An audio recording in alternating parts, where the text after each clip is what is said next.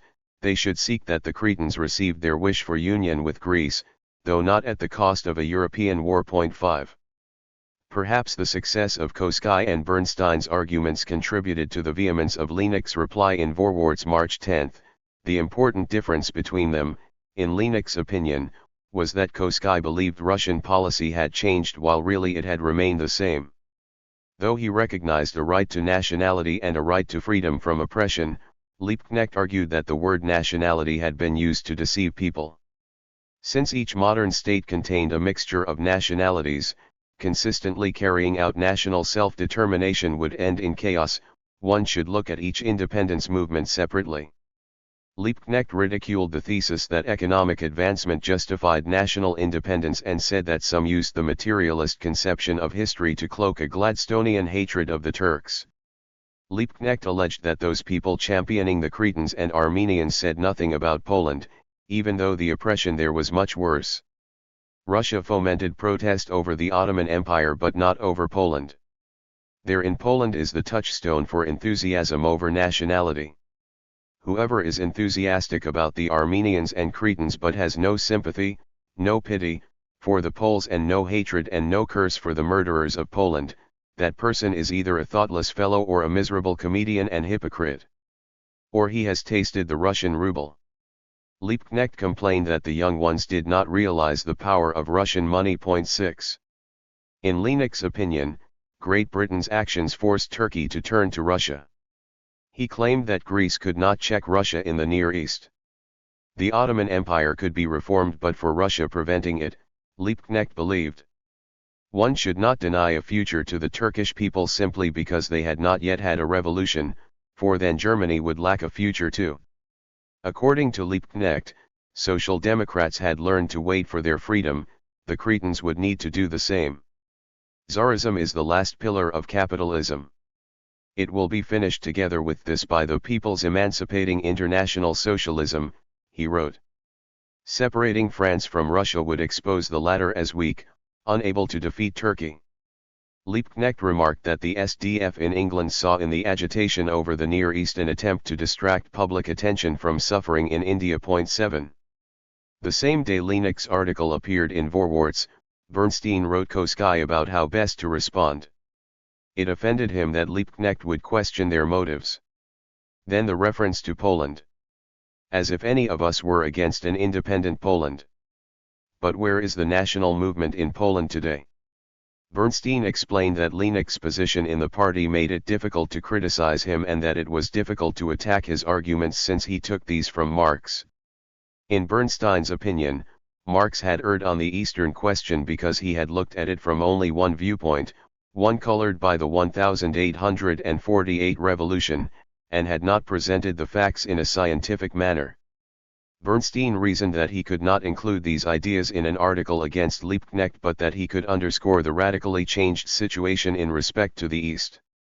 Bernstein denied that being a disciple of Marx meant following in his footsteps. 8. On March 13 Kautsky advised Bernstein against disputing Marx along with Liebknecht. Significantly, Kautsky agreed with Bernstein that Marx had made mistakes on the Eastern question. However, Kautsky contended that Marx always sought to base his arguments on the facts, in contrast to Liebknecht who argued dogmatically in defiance of reality, and that one could answer Liebknecht from Marx's position. Kautsky then explained what he would like to reply. Bernstein embodied these ideas in the rejoinder to Liebknecht which he prepared for Neue Zeit. From his letter to Kautsky on March 18, it appears that Bernstein concurred on the basic point, too. Despite the superficial agreement between Marx and Liebknecht on the Eastern question, there was a profound difference in their methodologies. Where the first used facts, Bernstein observed, the second employed phrases. Bernstein said that he had left Marx out of his answer to Liebknecht. 9. In the article Crete and the Russian Peril, Bernstein first expressed appreciation that Vorwärts had finally addressed the question of how to respond to the crisis on Crete, On March 4 it had published Kautsky's opinion that Social Democrats need not fear that they were helping Russia by supporting the Greeks and Cretans. On March 10 it presented Lenek's view that one should be content with an autonomous Crete until the victory of the people's emancipating international socialism ended all oppression. 10 Here Bernstein again pointed to what he considered the erroneous desire to delay important political reforms until after some imminent Kladoradetsk. Bernstein wished to correct certain arguments Liebknecht had employed. First, Bernstein noted Lenek's ad hominem attack on Social Democrats disagreeing with his interpretation of the Eastern question. He unjustly dismissed these opponents as sentimental or stupid. Liebknecht also wrongly attacked supporters of Armenia or Crete for not enthusiastically advocating Polish independence too.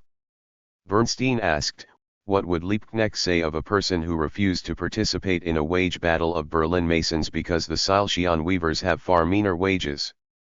Bernstein also disagreed with Lenek's assessment of the situation in the Near East. To Bernstein, the collective opinion of the consuls of the six powers, with divided interests in the Eastern question, constituted better evidence on conditions there than statements from a government which Liebknecht himself admitted was weak and decayed. Bernstein believed that Liebknecht had falsely accused Gladstone of opposing the Ottoman government because of religion. It was the politics of the Ottoman Empire that the British leader protested. 11.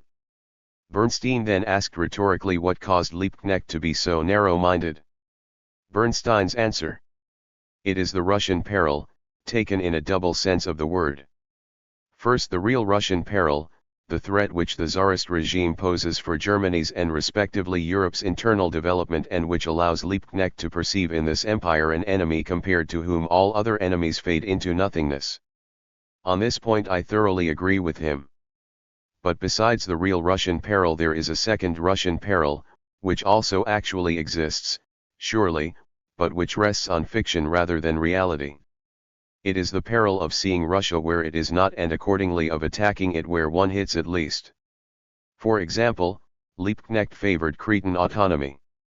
Yet, Bernstein suggested, probably no power more opposed Greece's annexing Crete than did Russia, and Cretan autonomy would provide endless unrest, which served the Tsar's interests. According to Bernstein, Liebknecht conceded that the Ottoman Empire could no longer challenge Russia's movement into the Near East. If any Balkan country could do so, it was a strengthened Greece. Bernstein asserted that Great Britain had not acted more decisively on behalf of Crete for fear of war against Russia, possibly allied with France and Germany. Bernstein wrote, English democracy, except for a fraction of the Social Democratic Party, has remained faithful to its traditional platform insofar as at the very moment when Russia obstructs the liberation of the people of the East it has taken a stand against Russia as decisively as it earlier supported Russia in the Balkans. It does not always proceed in a very tactful way, but it does stand on the right side. Even if a large section of Democrats in England take their ethics from the New Testament instead of some atheistic tract, these pious hypocrites or bigots or whatever else one wants to call them have done infinitely greater service to freedom in Europe than we enlightened Germans have done for the foreseeable future. 12. Next, Bernstein asked why Liebknecht so contradicted himself on the Eastern question. Whom did his proposals really benefit? Bernstein answered. A phantom, a tradition turned meaningless.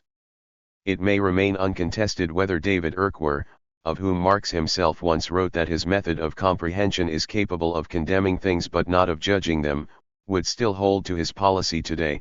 For social democracy it is all the more untenable in that Urquhart's presuppositions no longer apply in any way.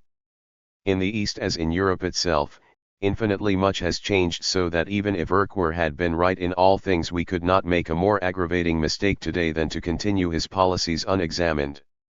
And how many of Urquhart's fears have events disproved?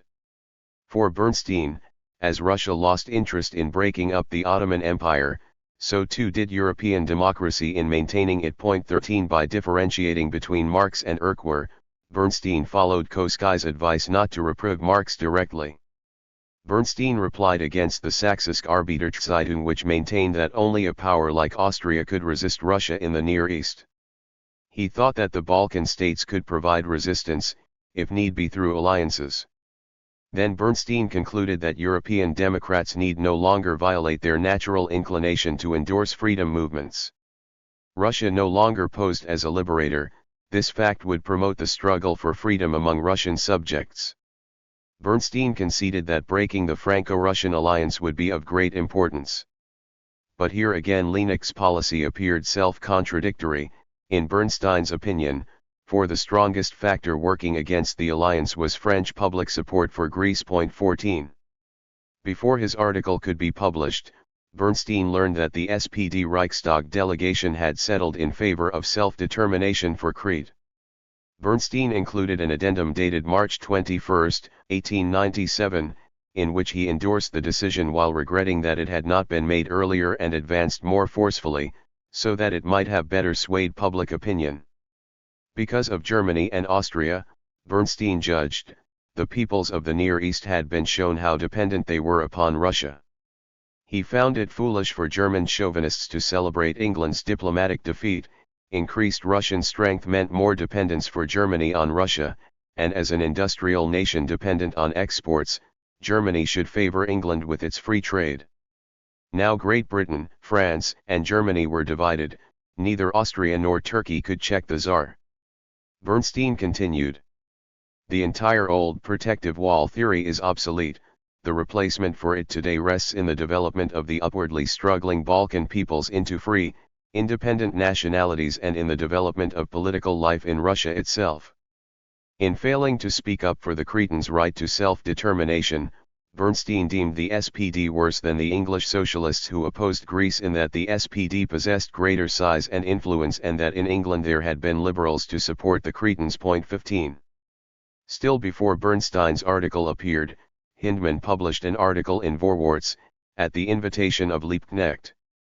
For Hindman, Russia constituted the stronghold of European reaction.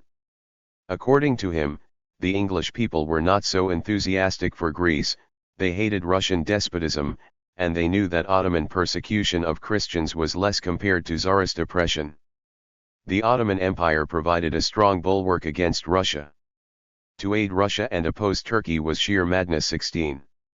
Accordingly, Kautsky attached a note to Bernstein's article to refute the insinuation that they were insane.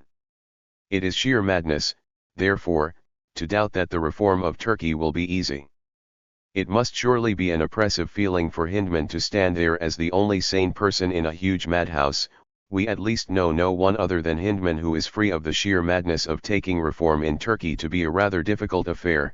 In fact, not a few people who to us poor fools appear very sensible even despair over the entire possibility of reforming Turkey. Kautsky agreed that for a Democrat to aid the Tsar might be sheer madness but denied that opposing the Sultan meant siding with Russia. Kautsky asked whether the French Democrats critical of the Ottoman regime were not precisely those battling to end the Franco-Russian alliance. Kautsky found Hindman 20 years out of date to think that Turkey could be a bulwark. Now one needed to consider whether the Balkan states could form a stronger defense. Instead of disparaging the Greeks for being bankrupt and instead of accusing them of carrying out a Jameson-like raid on Crete, which he claimed Hindman had done, Kautsky compared the Greek annexation to Garibaldi's taking Sicily for Sardinia, celebrated by European Democrats. 17. While the polemical battle between Hindman and Liebknecht on the one side and Bernstein and Kautsky on the other intensified through March, the crisis in the Mediterranean escalated. By mid-April Greece and the Ottoman Empire were engaged in military conflict, which soon became a declared war. But with the powers not supporting Greece, there was little question of the outcome. Freed to concentrate its forces, the Ottoman Empire crushed martial opposition in May. The developing conflict in turn inflamed the debate between Hindman and Bernstein. 18. As early as April 15 Hindman had written a lengthy reply to Bernstein's second Neue article and Kautsky's note on Crete and the Russian danger. Hindman composed his retort before the Greco-Turkish War, but it appeared in Vorwärts only on May 5, 1897. The article repeated arguments which Hindman and Liebknecht had long used to defend the Ottoman Empire, including helping the Turks reform their government. Then Hindman attacked Kautsky and Bernstein. Thus this West European crusade against Islam, which I see the Neue Zeit condones, has had the result that in order to prevent reforms the Sultan was deprived of that power which earlier preserved the integrity of Turkey. In my opinion it was sheer madness to adopt such a policy, and it is downright idiocy to continue to follow it. Hindman compared the Greek involvement on Crete to Jameson and the Transvaal. Against Kautsky's comparison between Garibaldi's taking Sicily and Greece's annexation of Crete, Hindman answered that on Sicily there was no Mohammedan population to be massacred by Christian cutthroats and that Italian unification had been disappointing. Hindman restated his preference for an autonomous Crete under Ottoman sovereignty. Then he turned to what for him constituted the most important aspect of the entire Eastern question, the Russian threat. No, I can look at the question whichever way I want. As an Englishman and a social democrat I can only agree fully with the standpoint taken by Vorwärts on the Eastern question. The most dangerous enemy which human progress and democracy have in the world is Russia. Turkey cannot place obstacles in the way of Europe's natural development. Russia can and wants to. Russia is doing it already. Any policy aiming to throw Turkey into the arms of Russia, which has the determining voice in the Council of Europe, is therefore a ruinous policy for the well-being of the European peoples, including the Russians themselves. 19. To his article agreeing with Liebknecht on the Eastern question, Hindman appended a complaint specifically about Bernstein. We English Social Democrats can do nothing right in the eyes of our liberal Fabian friend Bernstein, who, I believe, is one of the editors of Neue Zeit. Hindman protested Bernstein's alleged criticism of SDF views on events in South Africa and India. He continued, "Now we have refused to join in the hypocritical, pseudo-democratic clamor about Greece and Crete and Holy Russia which was started by the Daily Chronicle and its hysterical priests of male and female gender and is urged on with full lung power. But our friend Bernstein holds this against us. Here we are even more on the wrong track, and I especially should now wonder about the country and excite the people that they support war for Greece. 20. Hindman objected to Bernstein's allegedly misrepresenting the SDF, but then he expressed his hope for a better understanding. And to blunt this explicit criticism of the man who was still the London correspondent of Vorwärts, Liebknecht himself added, "Given the loyalty of our English comrades and the scrupulous sense of justice of our friend Bernstein, we are of the firm conviction that the mutual misunderstandings, which we also regret, will gradually decrease and make room for harmonious cooperation. After all, harmony is not monotony, and it does not exclude differences in thinking and feeling." However, nearly a decade of conflict between the leaders of the SDF and the editors of Neue Zeit could not be stilled so easily. In a letter on May 7, Kautsky asked Bernstein's opinion of Hindman, while expressing his own disregard. 21. Bernstein wrote back that he had already submitted a formal response. In a reply to an earlier challenge from Vorwärts, he provided evidence that some English liberals opposed Russia while supporting Greece. Bernstein allowed that the position might be wrong, but for him the liberals' views were put forward by their advocates with a force of language which I cannot help myself contrasts in a positive way with the stuck-up fashion in which one section of the socialist press treats affairs in the East. The appeal to the love of freedom of the English people and to their hatred of Russian despotism may warrant reconsideration at this moment, but to label it jingoism and bloodthirstiness, the way Justice did for example, does not exactly seem to me to be the task of a social democratic paper. Attached to this statement was Bernstein's reply to Hindman's May 5 attack. Bernstein professed that he had spoken only once about the SDF's stand on India. He claimed to present the English socialist movement objectively. He denied writing that Hindman should agitate for war on behalf of Greece. Bernstein described how Hindman's stand on Russia and the Near East was often problematic.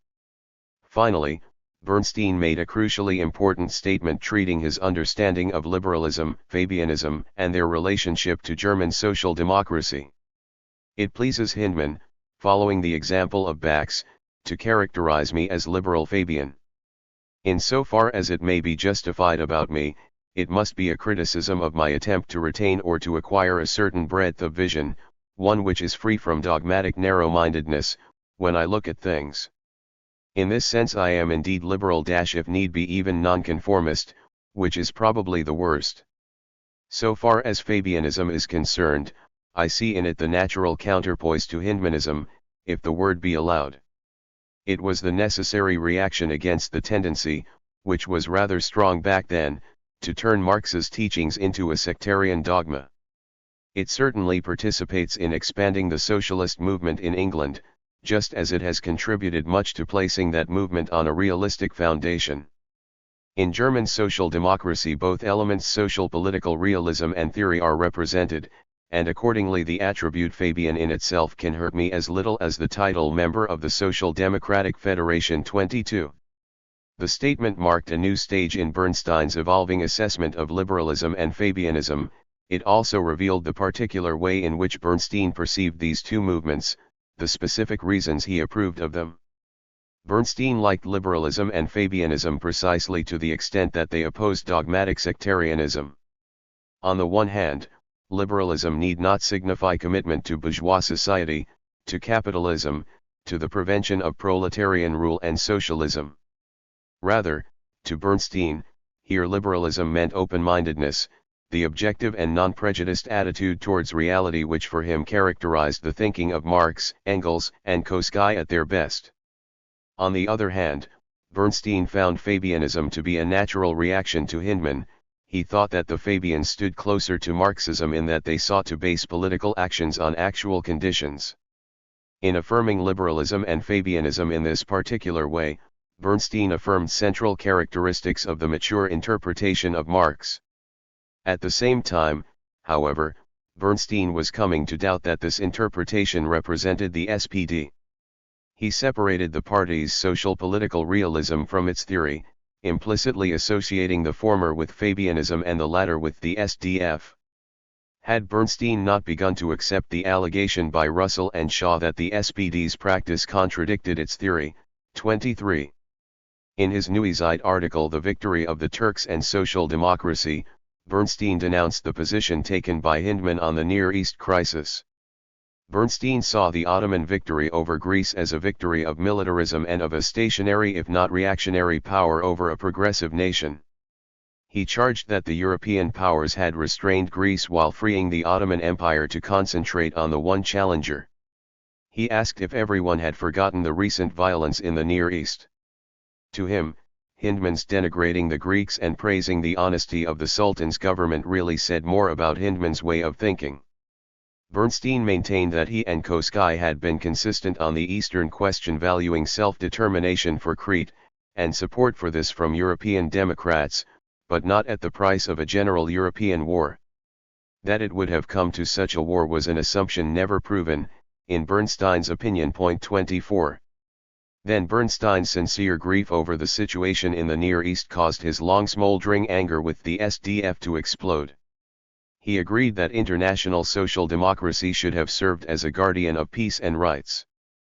But it had failed to do so. Bernstein wrote, "I openly confess that when I read the reports of European consuls about the Armenian massacres, and remembered with what heartless unconcern social democratic papers passed over them merely to avoid having to say something negative about the Pasha regime in Istanbul, there really did stir inside me something like sheer madness. One who does not lose his mind over certain things is well, that one is indeed to be called fortunate. At any rate, I did not regret at the time that the Social Democratic Federation did not yet dominate the public arena in England, that the nonconformists which Mr. Hindman showers with all possible invective still have some ground among the English people, that the much derided nonconformist conscience is still a reality. It is truly so terribly cheap to rail at Christian hypocrisy, Christian insincerity, Christian Pharisaism, and the like, and I do not deny that it all exists. But hypocrisy, insincerity, and Pharisaism are not attached to the confession, they are found in all confessions and parties, and lastly even social democracy is not above the parable of the mote and the beam. In the Armenian question the nonconformists have done what social democracy should have done, and of the person who takes up the cause of the downtrodden I will not ask in which catechism the person was drilled. If social democrats everywhere had spoken up on behalf of the Greeks, Bernstein believed, then perhaps the war could have been avoided. The social democratic voice in England and Germany would have been especially valuable. 25 In this vehement manner Bernstein blamed what he took to be the mistaken opinions of Hindman for turning social democrats from their duty in the Eastern question and inducing them to serve the interests of Russia. Such were the results of the distorted, utopian, and dogmatic use of Marx. Bernstein felt it important to refute several specific arguments employed by Hindman. Bernstein agreed that Russia was a threat but added that the Tsar's government was realistic. It could grant concessions to the Poles, it would seek to win influence over Greece. In stressing economic motives, Hindman had overlooked national feeling, in Bernstein's opinion. Bernstein also wished to counter Hindman's argument that because of the Mohammedan minority living on Crete, Greece's taking the island could not be compared with Garibaldi's landing on Sicily. To Bernstein such reasoning meant that the government of a country should be determined not by language, ethnic identity, geography, or the desire of the vast majority of the inhabitants but by the presence of a foreign minority. To what peculiarities will the Turkey cult yet carry us? Bernstein wondered. It was as if one said that since the unification of Italy had not ended exploitation but rather led to industrialization, it might equally well not have occurred. Bernstein exclaimed, and this is offered to us from people who call themselves disciples of Marx. In a footnote Kautsky reinforced his friend by criticizing Bax, who had recently stated that nationalism was outdated and could be dismissed by social democrats and that German national unity hindered the socialist movement. Kautsky claimed that German socialists knew that unification had helped their movement. 26. Finally Bernstein asked what good came from repeating all this now that the damage was done. His implicit answer, to expose the appalling failure of social democracy, misled by the confused thinking of Hindman. Bernstein concluded. May they celebrate the Turkish victories, those who believed that they served the workers' cause by preventing the forceful action of social democrats on behalf of the Greeks. To me these victories appear not only an actual but also a moral defeat for democracy. 27. Bernstein's article enraged Hindman and other leaders of the SDF. Eleanor Marx wrote Liebknecht on June 2, 1897, that Hindman was in a great state of mind about Bernstein's latest article. Of course Hindman forgets the way in which he attacked all of us, the general, you, and all. But it is an unfortunate business, and each side is becoming more and more embittered.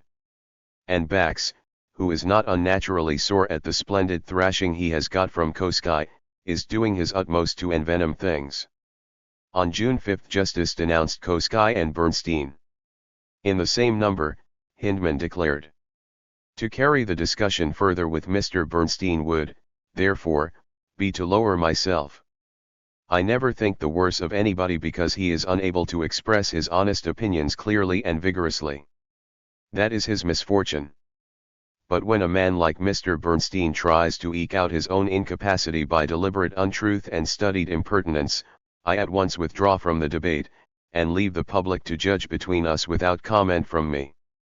I sincerely regret, however, that the great German Social Democratic Party, which all English Social Democrats admire and respect, should be officially represented in this country by a person whose methods of controversy give us an exact measure of his intelligence and character. 28.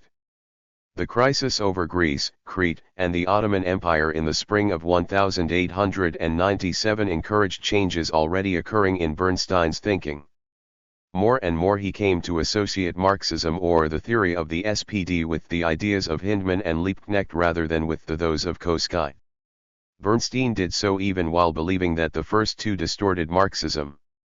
On the Eastern question, they emphasized Marx's opposition to Russia while ignoring his dislike for the Ottoman Empire. Yet, what else could Bernstein do? He was caught up in an intense polemical battle, and he employed political terminology the way he thought it commonly understood. When the German reformer Heinrich Herner contrasted Bernstein with Kautsky, Bernstein wrote his friend on May 17 to comment on his changing attitude toward Marxism and on the reasons for the change. He explained that Herner could have used Kautsky against Kautsky or even Marx against Marx. What was important, to Bernstein, was his own more pessimistic attitude toward the Marxist movement. I have undoubtedly become more conservative than you, and with this conservatism a more conciliatory spirit has entered for me, too. Two circumstances have contributed to this effect. First, I am removed from the action, and second, a movement like that over here can make one reactionary.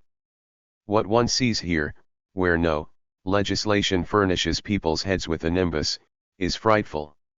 Shallowness, lack of conscience, vanity, these are characteristics of the intellectual leaders of the true social democracy in England.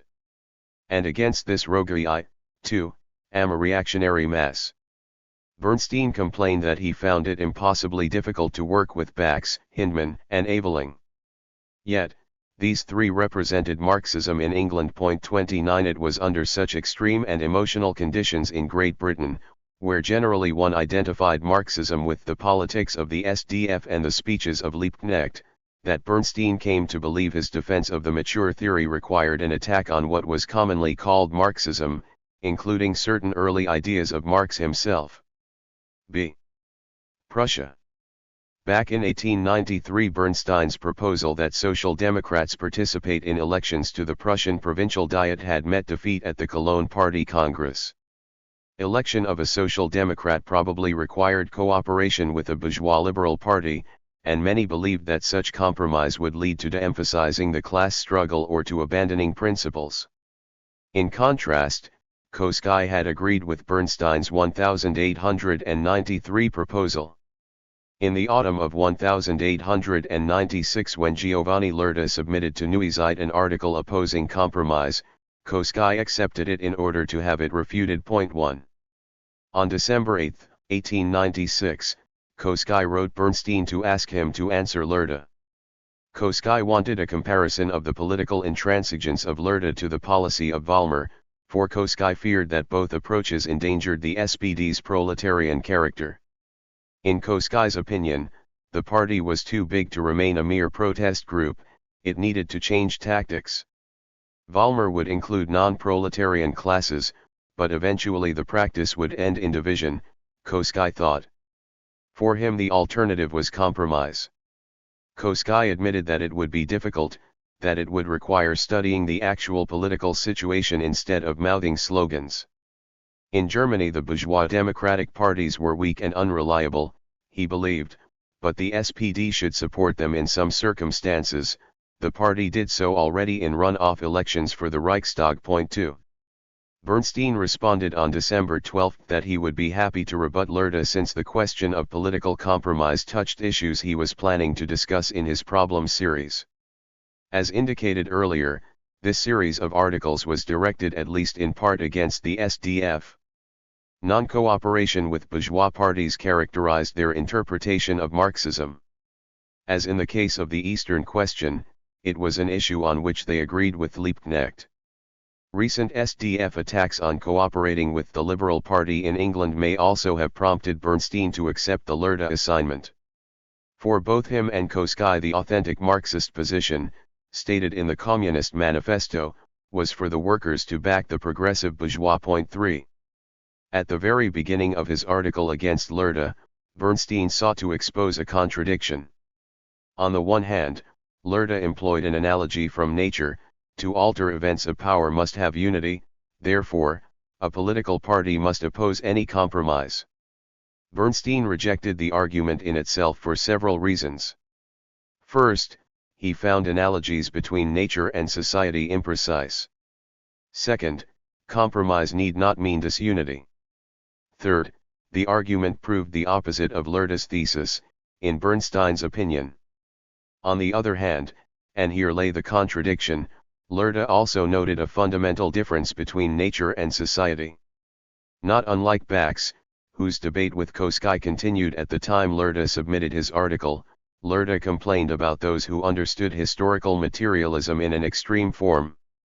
Lerda insisted that human consciousness had its own laws, that moral and intellectual forces also influenced society. Otherwise, he suggested, a social change different from the one desired by Social Democrats might occur. Bernstein agreed with this concern. The task of social democracy, he argued, was to replace the blind working of pure mechanical forces with conscious planned action in order to save time and energy in achieving socialism. Point 4. Bernstein then offered examples of how political intransigence supposedly produced disaster while cooperation with other parties and classes furthered the proletarian cause. Did the Chartist movement in England collapse because of compromise? On the contrary, Bernstein reported that the Chartists fought the liberals first of all.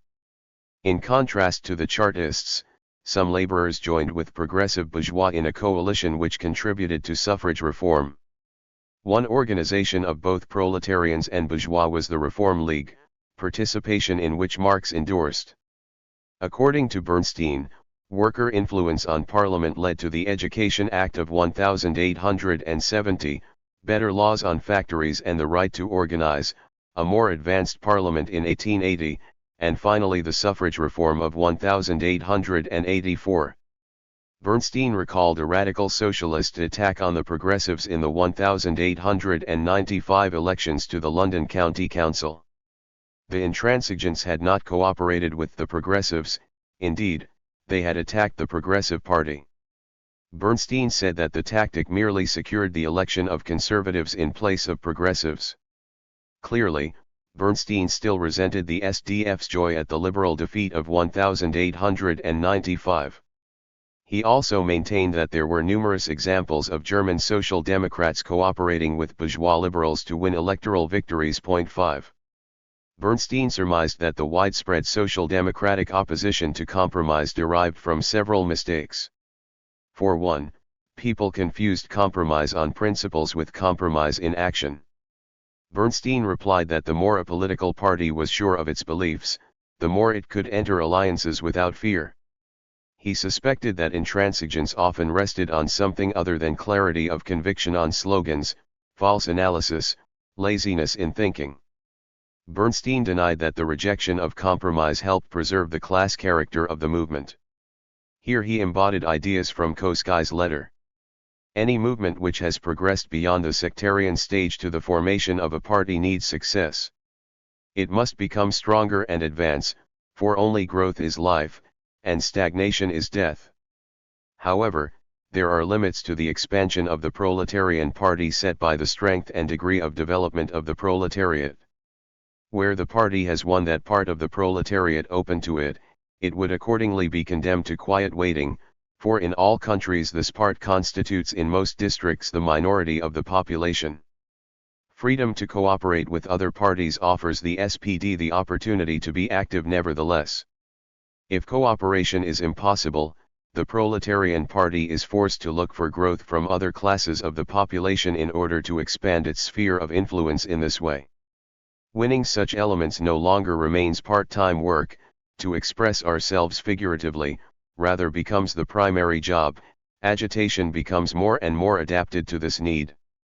From a party of class-conscious proletarians, it thus changes rapidly into a party of all possible sorts of dissatisfied people, a party which perhaps still retains the proletarian phrases but has already abandoned the thing itself, or at least has stirred it into the happiness for everyone mush.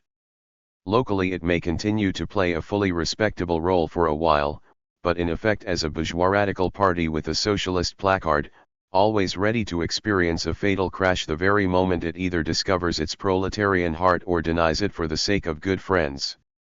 Cooperation, political compromise does not necessitate denial or weakening of one's own class demands. One commits oneself for a specific purpose, without any obligation continuing beyond it. Point 6. At the time of this article, Bernstein still found it wrong to turn the SPD into a people's party representing not laborers but rather all Germans upset with the existing system. The SPD should not become a bourgeois radical party without a socialist goal. Bernstein admitted that the SPD might often have to cooperate with the party it fought the hardest in elections, but judged that socialists had benefited from doing so. He acknowledged that sometimes the party entering a compromise with the Social Democrats might betray them, but estimated that such behavior would hurt that party more. Bernstein concluded by mentioning the upcoming Prussian Diet elections. Today the provincial diets are the ramparts of the reactionary parties from where those blows against the workers' movement are dealt for which the Reichstag is not available. Should we do nothing to occupy these ramparts? He challenged the SPD to decide how it would use the next elections in regard to winning an equal suffrage. 7. The SPD's interest in the Prussian Diet and in political compromise with bourgeois liberal parties increased in May 1897 with the introduction of a bill for a new law on organizations and assemblies allowing the police to dissolve organizations or assemblies if these appeared to endanger public security or the peace. The proposed legislation would also have circumscribed the participation of women and minors in the labor movement. The lower chamber of the Prussian Diet removed the extension of police control over organizations but left in the exclusion of minors. Then the upper chamber strengthened the bill against the Social Democrats, threatening their organizations and meetings. Since the German constitution promised Reich legislation on organizations and assemblies, the Prussian bill could be seen as an attempt by the government to circumvent the relative democracy of the Reichstag and retreat to the Prussian Diet under Junker domination, elected with the three-class suffrage. 8. The SPD called for petitions, protest meetings, and demonstrations. In the Sächsische Arbeiterzeitung an article proposed that the SPD participate in the next Diet elections with the goal of ending Junker domination, no matter which party then took control. The Berliner Zeitung seconded the proposal and suggested that liberals endorse SPD candidates in some election districts in exchange for socialist help in others. 9. However, in the midst of great concern about the new legislation and of rising enthusiasm for entering an election bloc with the liberals, Vorwärts hesitated. It cautioned that changing the Cologne decision would require thorough discussion, for which the needed calm was absent. It acknowledged that the Communist Manifesto called for backing progressive bourgeois when they fought for democratic reforms, but it did not see the German bourgeois liberals doing so. 10. At this crucial moment, Kautsky published his own Neue Zeit article in which he resurrected Bernstein's 1893 proposal and declared himself decidedly in favor of participating in the Prussian elections and if need be in an election bloc with the Liberal Party. Kautsky recalled one of the arguments against Bernstein's earlier proposition that it would reinvigorate the Prussian Diet. If ignored, the three-class franchise system would supposedly collapse. To Kautsky, the bill on organizations and assemblies proved the supposition false. Though incapable of advancing Prussia, the Diet could aid the reactionaries, it could help the government avoid democracy in the Reichstag. As had Bernstein, Kautsky reminded his readers that the Cologne Congress had authorized a campaign for equal suffrage in Prussia. But nothing had been done. He explained. When we declare the provincial Diet a meaningless cadaver to be ignored at best, when we declare it superfluous even to attempt to take part in its elections, or even when one, like the Saxon minority, credits the presence of our representatives in the Diet with such little significance that one light-heartedly asks them to vacate without much ado the position we had conquered, then we ourselves dull the agitation for universal suffrage and condemn to ineffectiveness the decision to fight for it. Participating in the Prussian Diet elections would allow the SPD to bring its campaign for a just franchise to the broad masses, Kautsky observed. The struggle for equal suffrage would become one over concrete issues like organizations and assemblies, the arbitrariness of bureaucrats and Junkers, the public schools, the rights of employees in state-owned enterprises. Kautsky described the value for the cause of equal suffrage of having even one social democrat in the Diet. 11. Kautsky next addressed several specific reasons given for not participating. Yes, that the ballot was not secret might bring problems for some socialist voters, many laborers would decide they could not run the risk. However, Kautsky added, in large cities the danger would decrease, and in Austria the open voting had not discouraged too many. Yes, Kautsky conceded that the three-class franchise prevented the SPD from directly electing a representative on its own. But he cited Bernstein that the party could decide the election in perhaps 100 districts or more. It regularly performed such a role in run-off elections to the Reichstag.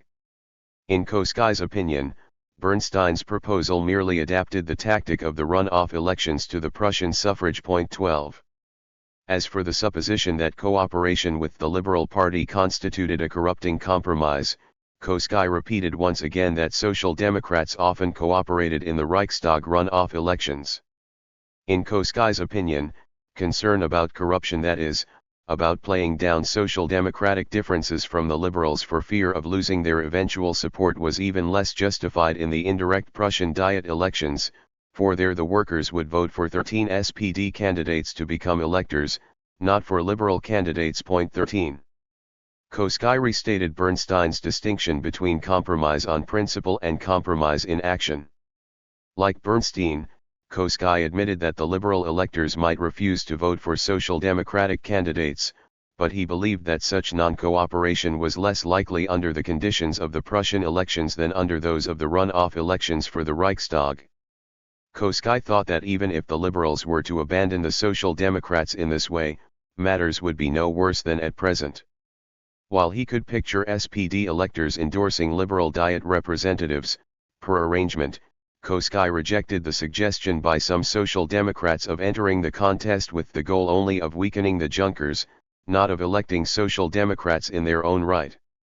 The strategy would negate one of the chief benefits of participating widespread social democratic agitation. 14. From Kautsky's perspective, the SPD faced two choices, in effect. On the one hand, its refusal to participate in the Diet elections meant supporting the Conservatives. The party must choose between the liberals and the Junkers.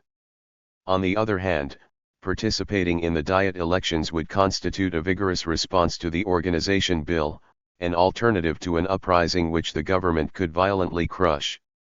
One can see that in this sense participation fit with the policy Engels had recommended in 1895. During the suffrage crisis in Saxony, Bernstein had also warned against being driven to mass uprising when other measures existed to defend democratic rights. 15. Franz Mehring immediately answered Kautsky. Mehring conceded that no party tenet forbid participating in the Diet elections, but in his opinion several practical issues spoke against it. First, voters in the initial election of electors might have to spend 3 hours or longer at the polls, and employers were not required to grant time off to vote. Second, the liberals could insist that social democratic electors support them without a quid pro quo. Should the SPD electors walk out and throw the decision to the Junkers, then they would make futile the sacrifices of the election campaign and would themselves frustrate a major reason for entering it. Third, even if the liberal leadership told its electors to vote for the SPD candidate in a certain district, the electors would not do so. East of the Elbe they would fear the social or commercial influence of the Junkers. Finally, Mehring argued that if mass participation in the Diet elections was to be attempted, the SPD should inform its voters that the only purpose was to break the conservative stranglehold. He questioned whether this limited goal was sufficient for an effective participation. 16. On May 28, 1897, Kautsky requested Bernstein's aid against Mehring's attack. Kautsky felt that Mehring had implied foreigners could not understand conditions in Prussia. Accordingly, Kautsky asked Bernstein, a native of Berlin, to join the debate. On May 31 Bernstein replied that he was prepared to do so. He thought that the circumstances for successful participation were good and that it would be a shame to lose the opportunity because of Liebknecht and Parvis. On June 6 Bernstein added that he found Mehring's essay tolerable. It was Liebknecht who kept insisting on clinging to principle. 17. Bernstein's Neue Zeit article, What Social Democracy in Prussia Can Accomplish in the Diet Elections, appeared in mid-June 1897. Bernstein argued that conditions had improved since 1893, that now even opponents of the SPD concurred that its participation in the elections might alter the Diet's composition. He believed that if a political party had power to further the interests and principles it represented, then it had a duty to use this power. In his opinion, that the proposed legislation on organizations and assemblies had met opposition in the lower chamber of the Diet resulted not from the SPD's boycotting the Diet elections but rather despite the boycott. Bernstein's article revealed an evaluation of the German bourgeoisie more optimistic than the one of Mehring and Liebknecht. Bernstein maintained that many bourgeois were upset with the present regime and that their greater opposition to the government showed that the red spectre no longer scared them into subservience. Bernstein cautioned. According to a certain viewpoint, it follows that if this were so, then social democracy could no longer be on the correct path. It would be nothing without instilling fear and horror. We hope we need not first reveal in detail the deceptiveness of such manner of deduction.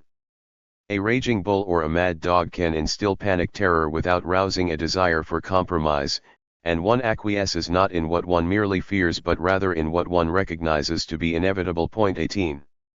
Bernstein next confronted the major points against participation, especially those used by Mering against Kautsky.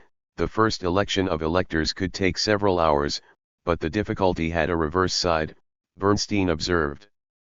The complex Prussian election process presupposed a small percentage of the third-class electorate taking part. 70% of the third class showing up at the polls would present problems for the election officials. Bernstein believed that social democratic workers would be willing to sacrifice a day's pay once they realized the importance of the Diet elections. He doubted that many employers would fire people for being absent to vote and reported that the state railroads not only released employees to vote but even paid them for the time missed. Here too, Bernstein relied on his more positive opinion of the German situation in general. Against the argument that compromises were corrupting, Bernstein asked his readers to look at the social democratic past, specifically at past actions of Liebknecht. Of course, compromise might corrupt, Bernstein admitted. If it surrendered basic interests for a short-run advantage, it must be in line with major goals. Against the view that compromise might confuse voters, he referred to the runoff elections for the Reichstag. Possibly because of Mering's alleged praise of an abstract proletariat, Bernstein added. Today's worker is perhaps not the epitome of political, philosophical, artistic, etc. infallibility the way one likes to depict him on other occasions, but he certainly has enough brains to distinguish among enemies and to be able to understand that to give a party his vote under certain conditions during an election does not mean selling himself, body and soul, to that party. Point 19. There remained the question of what success the SPD might expect in the elections. Against Mering, Bernstein would not rule out winning Diet seats. Bernstein's greater confidence in the German bourgeois came to the fore in his conviction that the liberals would opt for social democrats over Junkers.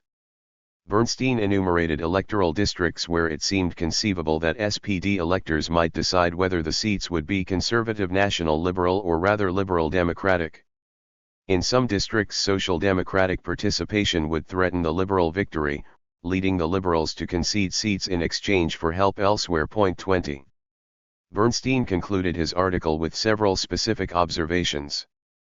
For example, to campaign against the Junkers was insufficient, one needed to bolster bourgeois Democrats too. He anticipated that participation would shift 80 to 100 seats from the conservative parties, mainly to the liberals. With that, the physiognomy of the Diet would be totally changed. A conservative national liberal majority and even a conservative ultramontane majority would be prevented. This would put a spoke in the wheel of the technique of playing the Diet off against the Reichstag, and then it would depend solely on the determination of the liberals to what extent the right to popular representation in Prussia and in the Reich would finally become a reality. No one will place great faith in this determination, but a great push would be given, and all of public life would receive a new motion. The first independent task of the chamber so constituted would, however, have to be electoral reform. With Kautsky, Bernstein agreed that the movement for equal suffrage would be greatly strengthened by having Diet representatives committed to it. Bernstein maintained that social legislation by the Reich remained incomplete without democratic self-administration, a matter for the Diet, and that the Reichstag suffrage remained insecure so long as the Diet was a stronghold of privilege. For those who dismissed such concerns as unimportant, Bernstein returned to an idea he had developed in his 1893 article proposing participation and had repeated during the suffrage crisis in Saxony. Thus, social democracy in Prussia is facing a great task. Whoever believes in the imminent occurrence of the great collapse may not value it highly. But whoever holds a different path of social development to be possible and probable, whoever believes above all that the path to higher social arrangements need not necessarily lead over the abyss but rather becomes shorter the more it moves in an ascending direction will attribute great significance to it. Point 21. Addressing Social Democrats of the 6th Berlin Reichstag district on Tuesday, June 22, Liebknecht answered both Kautsky and Bernstein. In Liebknecht's opinion, the liberals were as conservative as the Junkers, only the SPD truly spoke up for civil freedoms. For the most part it had avoided alliances with other parties, which together formed one reactionary mass. He denied that the political climate had changed significantly since 1893 when the Cologne Congress rejected participation. Apparently against Kautsky, Liebknecht alleged that the suffrage in Austria was more favorable. To vote against certain opponents in the Reichstag elections and then to support them for the Diet would be confusing, Liebknecht thought. Social Democrats could not win a seat on their own, and a pact among the electors would be more dangerous than a party agreement. Liebknecht claimed that neither Bernstein, Kautsky, nor Parvus understood Prussian conditions. The SPD should leave the Diet to decay. On June 29 Liebknecht stressed that for 30 years German socialists had fought the bourgeoisie and that to help them now would be stupid. Point 22. In this negative assessment of the bourgeoisie lay a basic difference between Liebknecht's view and that of Kautsky and Bernstein. In his Neue Zeit article Talk or Fight, which appeared in early July, Bernstein responded to the image of the German bourgeois being propagated by Liebknecht, Mehring, and also the Leipziger Volkszeitung. Bernstein allowed that if circumstances in Germany were as bleak as some opponents claimed, then participation in the Diet elections would be senseless. He described participation as condemned from the beginning if the non-socialist parties in Germany consist entirely of villains and fools and the majority of those who vote for social democracy are pitiful cowards, but I cannot concede that this presupposition is accurate. Bernstein calculated that the SPD could count on more than 600,000 voters in the Diet elections. Mehring and other opponents of participation had asserted that the liberals would ask Social Democrats to vote for their candidates but then not return the favor. But, according to Bernstein, their evidence was past liberal behavior in Reichstag runoff elections and a statement in the Volkszeitung. He interpreted the newspaper merely to say that in rural districts where the SPD would have trouble electing representatives or even electors, socialist voters should sometimes support the liberals and that such aid would compensate potential liberal losses to the Social Democrats in the cities. Bernstein did not find the proposal so threatening. Even if the Volkszeitung hesitated, other liberal papers outspokenly favored cooperation, Bernstein maintained. He believed that already in the Reichstag elections many of the SPD's votes came from the middle classes. To Bernstein, it seemed contradictory to ask for bourgeois votes in the Reichstag elections and then to refuse to participate in the Prussian contest. When in Reichstag runoff elections liberals failed to side with Social Democrats against conservatives, he speculated, it was because the main election had been a bitter one. The situation would be different in the Diet campaign. In short, what has happened here and there in the Reichstag elections does not offer a correct image of what would result in a Diet election taken up from the beginning, not with the false slogan of one reactionary mass, which slaps all historical experience in the face, but rather with the rallying cry, against the agrarian plutocratic reaction. 23. Bernstein examined assumptions he supposed to be held by those opposing participation, assumptions derivable from the views of Liebknecht or the SDF. One such notion was the one reactionary mass, another, that economic interests alone motivated political parties. Still another was that the German proletariat would be able to handle the Junkers without help from the bourgeoisie. Bernstein wrote, "Now, it is very nice to talk with a superior air about the cowardice of the bourgeoisie and to declare that the proletariat will deal with the reaction on its own. It reminds one of Lassalle's statement, give me 500,000 workers in Germany who join our association, and the reaction is no more. The 500,000 workers have been there a long time, and our reaction is still blooming happily.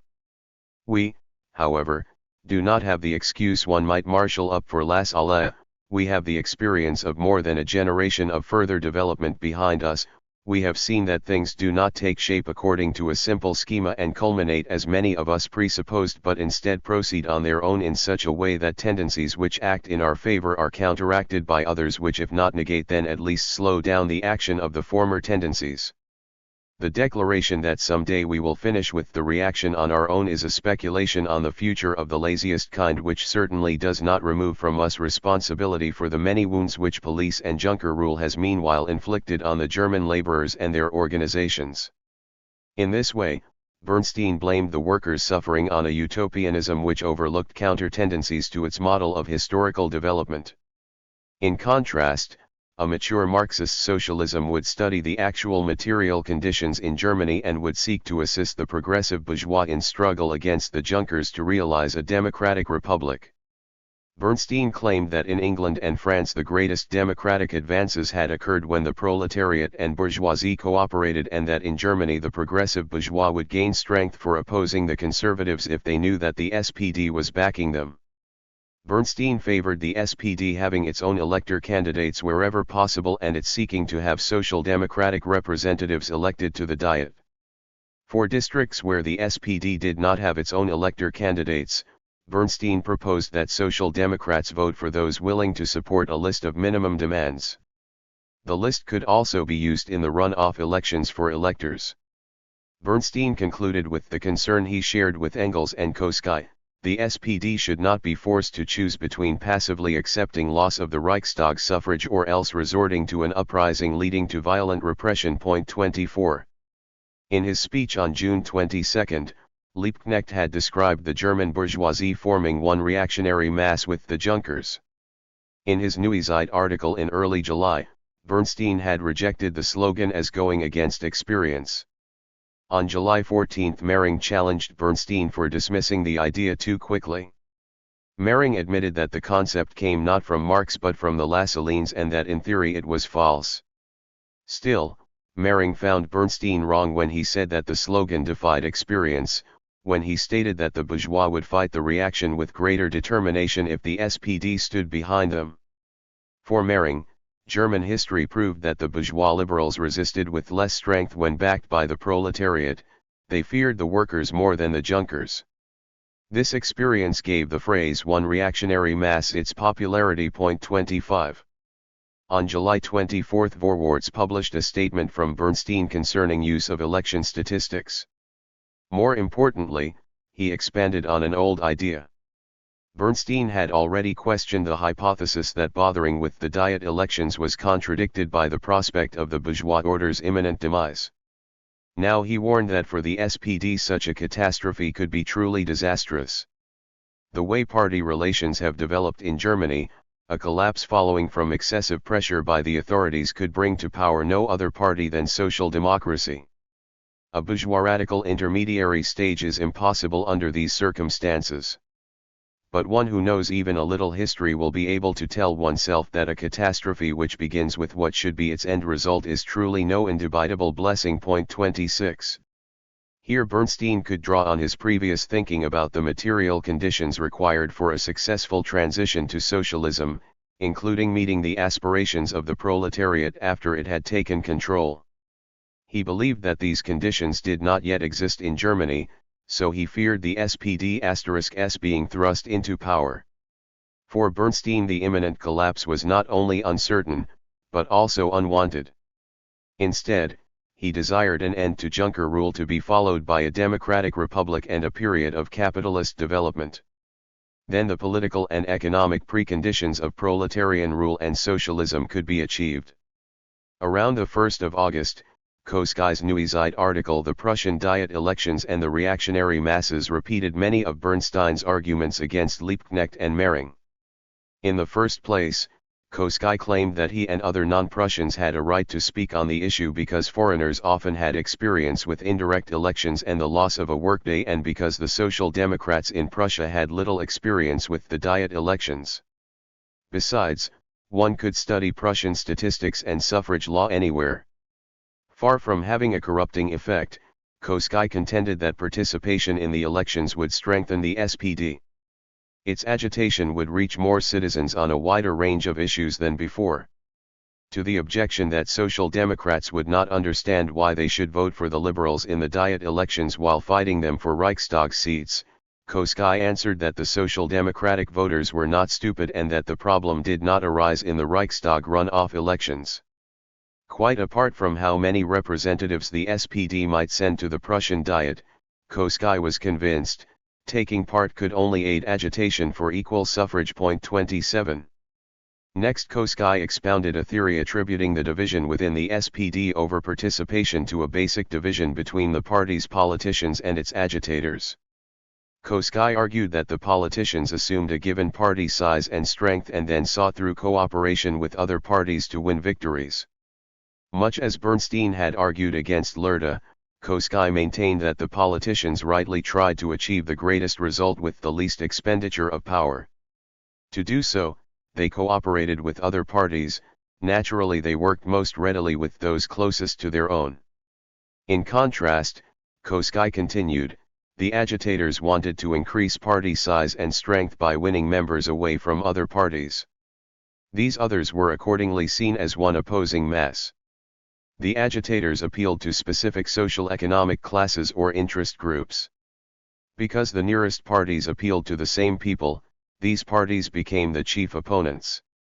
In Kautsky's analysis, both politicians and agitators had a place in the SPD, but their relative strength should vary with the changing size of the movement.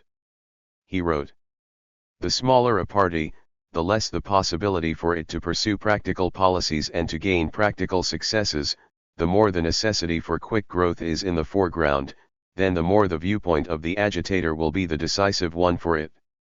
The larger a party is, the weightier the practical consequences of its actions, then the more the viewpoint of the politician will gain prominence within it, until the two viewpoints balance and first the one and then the other steps into the foreground, depending on the circumstances. The history of social democracy in various countries shows this also." In a later polemic with Bax, Bernstein employed an argument somewhat similar to Kautsky's analysis based on changing party size. 28. To Kautsky, England provided excellent examples of the two extremes, agitators versus politicians. England, which is otherwise the land of the correct middle, presents a strange phenomenon. There we find a socialist organization, the Social Democratic Federation, which is filled exclusively with the spirit of the agitator and which brusquely refuses any cooperation with neighboring parties, but precisely because of this makes its agitation among the practical Englishmen much more difficult, and we find the opposite extreme, the Fabians, who allow themselves to be guided so exclusively by the viewpoints of the practical politician that in chasing after practical successes they entirely lose sight of concern for the independence, unity, and power of the party and thereby deprive themselves of the most powerful tool of political might. Kautsky judged that in the SPD the agitators' way of thinking was stronger than one would expect for the party's size. The imbalance occurred because Germany lacked parliamentary government. The party's victories occurred more in the Reichstag elections than in the Reichstag itself. In the face of this emphasis on agitation instead of politics, Kautsky found it understandable that the proposal to compromise with other parties would generate controversy. Still, despite the danger of internal conflict, the SPD should participate in the Diet elections. 29. Kautsky warned against using slogans like "one reactionary mass." He related the concept to the division between agitators and politicians. He argued that the slogan fit Lassalle and that Lassalle was more an agitator than a politician. Kautsky admitted that the idea suited an age when the workers' movement required sharp demarcation from the bourgeois Liberal Party. Still, mistakes occurred in the earlier period, Kautsky maintained. For example, people underestimated the struggle against the bourgeois order and supposed that the proletariat need not concern itself with issues other than socialism, issues like tariffs or trade unions. No wonder Marx hated the slogan "one reactionary mass." According to Kautsky, bourgeois society was more complicated than the phrase allowed. Among the other parties many differences remained. 30. At this juncture Kautsky returned to the idea he had originally urged Bernstein to use against THIRD: compromise would protect party unity, not weaken it. To Kautsky, it was as wrong to imagine that the SPD could unify all those groups dissatisfied with the Reich as it was to think that all opponents of the SPD formed one conservative bloc. In Kautsky's opinion, attempts to bring non-proletarian classes into the party either failed or else laid the foundation for later dissension. He thought that cooperation with other parties or classes would have an entirely different outcome. No doubt, differences between the SPD and the Allied groups would arise. But these fluctuating relationships need not affect the unity of the SPD, so long as its working class character remained. 31. During the revisionist controversy, Kautsky would turn against Bernstein in part because he had decided that Bernstein had abandoned the proletarian character of the SPD. It would appear that by the summer of 1897 Bernstein had not done so. 32. In assessing the German bourgeoisie in his article The Prussian Diet Elections and the Reactionary Masses, Kautsky again favored the optimistic judgment of Bernstein over the pessimistic view of Mering and Liebknecht. Kautsky found the slogan "one reactionary mass" particularly mistaken just then, when the middle classes in Germany were becoming more and more upset with Junker rule. Kautsky borrowed Bernstein's observation that in Great Britain the landowners had borne the fall in land rents. In Germany the Junkers had used their political power to shift the agrarian crisis onto others, onto the capitalists as well as the workers.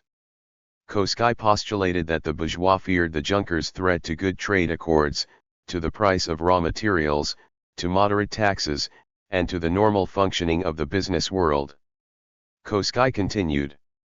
These demands begin to frighten and trouble the bourgeoisie much more than those of the social democracy, for one reason because the political power of the Junkers is still greater today and the realization of their programs accordingly nearer, but then too because the bourgeoisie finally does understand that the Social Democrats are the heirs to today's mode of production and as such are themselves interested in its development, whereas the Junkers are desperate, bankrupt, ready to purchase a brief reprieve for themselves with the economic ruin of the whole nation. 33. Against Bax's opinion that bourgeois capitalism was evil and should be helped to collapse, here Kautsky implicitly concurred with Bernstein that capitalism laid the economic groundwork upon which socialism would arise. Against Liebknecht and Mering, Kautsky argued that the German bourgeois in 1897 played a different political role than in 1848. The battle against Junker power was a life and death struggle for the bourgeoisie. Contradictory policies had undermined faith in authority. Kautsky saw a vicious circle developing as the government turned more and more to the Junkers exploited the state to shore up their economic position, the abuse raised public opposition to the government, which made it rely more on the Junkers. The vicious circle would end in political catastrophe. We are heading toward a period of difficult political battles, the result of which can only be either a complete suppression of all democratic forces in the Reich, a perhaps short reaction but one involving infinite sacrifices, or the final overcoming of the remains of absolutism and feudalism and the transformation of Germany into a modern state, a state which does not yet mean the political rule of the proletariat but which offers the proletariat the foundation on which it can attain political power in a peaceful way. No less than this is at stake today. But if this picture fits reality, then the phrase about one reactionary mass was never less appropriate, never more misleading than right now. 34. Shortly after this second essay by Kautsky on the Prussian Diet elections, Bebel wrote in favor of participation. If nothing else, Bebel's Neuzeit article reveals a danger in interpreting Bernstein's favoring participation as evidence of his abandoning Marxist socialism. In light of the revisionist controversy, the article is important for another reason too. Bebel argued that Bernstein overestimated the German bourgeoisie because of his England experience. Bernstein's sojourn in Great Britain would later become a common explanation of why he had developed his heterodox views. 35. Perhaps Bernstein's time in Britain did contribute to his overestimating the German bourgeoisie, though it is important to remember that Kautsky made the same judgment. In any case, perhaps Bernstein's English milieu influenced his analysis of the Prussian Diet elections in another way. The arguments he developed in favor of participating specifically contradicted ideas of the SDF as well as of Liebknecht. For example, Bernstein's opposition to the slogan "one reactionary mass," to the notion of imminent catastrophe, to thinking that the proletariat could rule immediately, to believing that the economy was ready for socialism. Or consider Bernstein's convictions that the SPD should take responsibility for national policy, that capitalism prepared the economic foundation of socialism, and that the SPD should cooperate with progressive bourgeois parties. Later such opinions became central issues in the revisionist controversy. The debate over participation in the Prussian Diet elections may have shaped the revisionist controversy in yet another respect. In October 1897 the Hamburg Party Congress voted to participate, but there was strong resistance, and the resolution forbid compromise.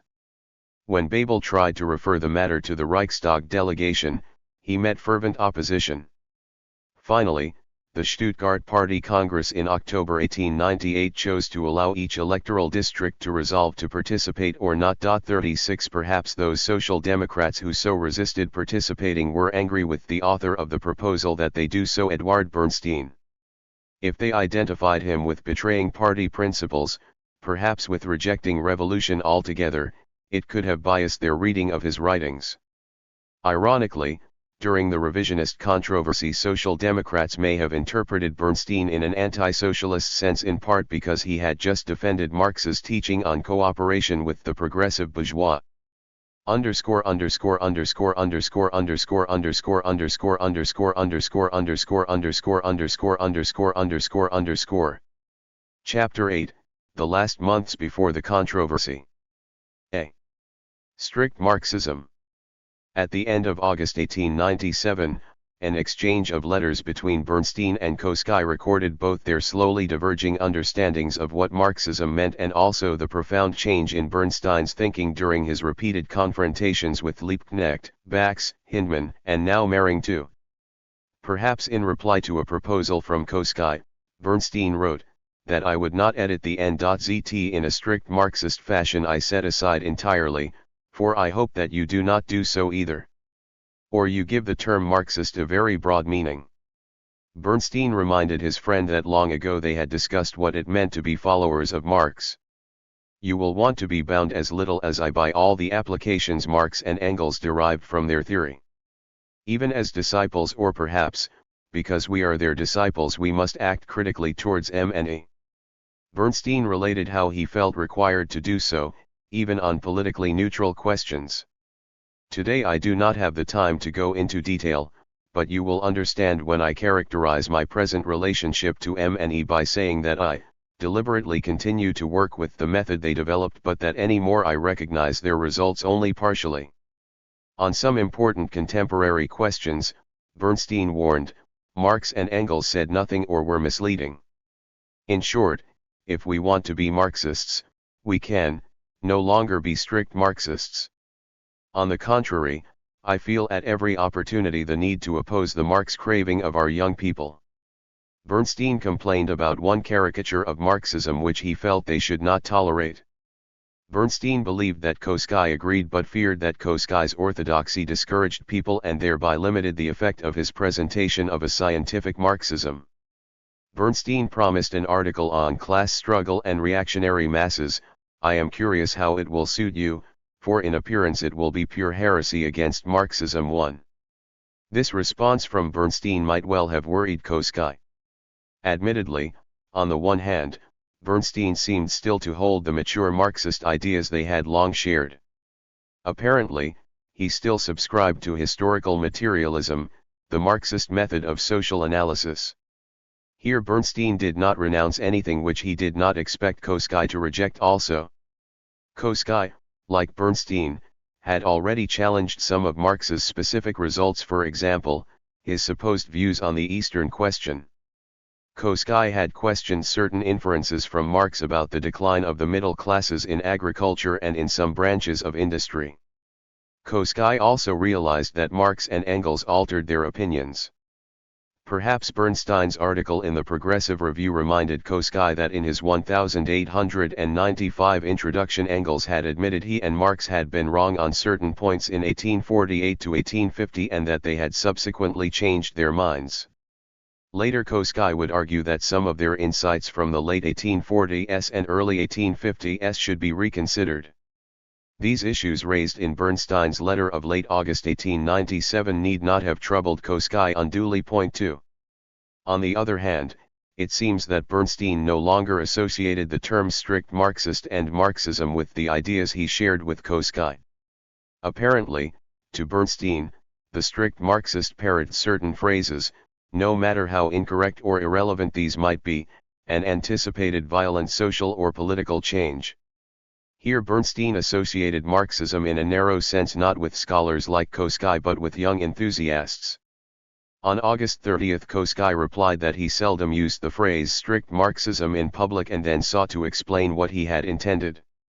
I of course did not mean an inflexible clinging to all the results that Marx and Engels reached that would be the opposite of Marxism. I view the NZ primarily as an organ of criticism, that is, of self-criticism, and it is precisely this characteristic which makes us so many enemies. But one cannot exercise criticism, for its own sake, into the blue. One has to have a goal and a perspective, and that for us is the Marxist one. Our method must be Marxist and our principles the two greatest principles of Marxism, the materialist conception of history and its application to our time, the conviction that the proletariat is the driving force of the coming social development. Other results of Marx-Engels research can, in my opinion, be overcome and still leave Marxism as a vibrant force. Point 3. Marxism for Kautsky was a method of analyzing historical evolution, focusing on changes in the forces and the relationships of production. The method's implication of crucial importance to Kautsky was that in the present era the proletariat would be responsible for social and political progress. In his August 30 letter to Bernstein, Kautsky implied that the principles of Marxism would be lasting ones. The proposition that all truths would eventually be overcome was a misinterpretation of the dialectic, he thought. Kautsky pointed to mathematics. He conceded, I could very well imagine a critique of Marxist value theory according to Marxist methods and from a Marxist perspective. But should the materialist conception of history and the understanding of the proletariat as the driving force in the coming social revolution be overcome, then I would be finished, then my life would have no content left. Kautsky insisted that the purpose of Neuzeit was the critical deepening and practical application, not the overcoming of Marxism. Point 4. At this point Kautsky and Bernstein disagreed as to which set of ideas the term Marxism referred, but presumably they still agreed on which ideas they held and which they opposed. Then on September 1 Bernstein responded in a letter which showed that his differences from Kautsky were becoming more than a matter of terminology. Bernstein counted as part of the Marxist method a notion which Kautsky would not have included even among its results, and Bernstein argued that Marx and Engels had altered their method itself. Bernstein stated that he had become eclectic. It is this disposition, too, which now makes me so critical vis-a-vis Marxism. I have discovered various weak points in it, weak points regarding the results, but still significant enough not to leave the theory itself completely untouched. By Marxist theory Bernstein no longer denoted various misinterpretations of Marxism. Rather, he believed that he had discovered problems affecting the theory as he and Kautsky had learned it from Engels. Point 5. Bernstein referred to Kautsky's last letter where he had denied that the dialectic meant that all principles would eventually be falsified. Bernstein believed that even the theory of Marx and Engels had changed. Sometimes they saw the dialectic much as Kautsky did. But sometimes when they applied their theory, they portrayed the dialectic as much more absolute. Bernstein claimed that the young Marxists took this more radical approach, which he considered dangerous because it distorted events. Proudhon had confessed that his faith in the dialectic was mistaken. Bernstein explained, the partial contradiction is resolved, but the rest of the body is affected only indirectly and has not changed very much. This is how I understand the social dialectic, as I already indicated in the problems. Bernstein continued that his doubts about Marxism coalesced with reading Capital Volume 3.6. Earlier Bernstein had found some of Marx and Engels' results wrong because they had supposedly applied a correct method to inadequate information. For example, their overestimating the degree of industrial development in France in 1848 had caused them mistakenly to anticipate economic crises and violent revolution and to judge Blanqui a true leader of the French proletariat. Now Bernstein had decided that Marx and Engels were mistaken because of a faulty component in their method, itself a violent dialectic. B. Youth labor. In his September 1 letter to Kautsky, Bernstein mentioned sending an article on the employment of youth, a sensitive topic, he acknowledged, but one needing discussion. It will not do that out of sheer radicalism our people allow themselves to be pushed to demands which are useless for the society of the future and cannot be carried out in the present. He believed that the issue of child labor should be addressed before the one of youth employment. For Bernstein, the problem was again the SDF and its practice of making demands inappropriate to the present stage of social economic development. Bernstein commented that even Liebknecht thought the SDF should find more realistic policies. 1. Perhaps Bernstein had read the August 14, 1897, editorial in Justice. There Quelch outlined the SDF's position on child labor. He wrote, "Of all the evils arising from the curse of capitalism, none is worse than the enslavement, exploitation, and slaughter of children. During the whole of its existence the SDF has championed the cause of the little ones, and persistently agitated against them being exploited, maimed, and massacred in the factories or starved in the schools." Quelch condemned the half-time system, which combined factory work with a half-day of school, and advocated public maintenance of school children to age 16.2. In his Neue article, Socialism and the Employment of Youth in Industry, Bernstein first recalled that the Zurich Congress on Labor Legislation recommended that young people be required to attend school and be forbidden to have employment until age 15. He agreed that regulations on leaving school and those for beginning employment should be coordinated.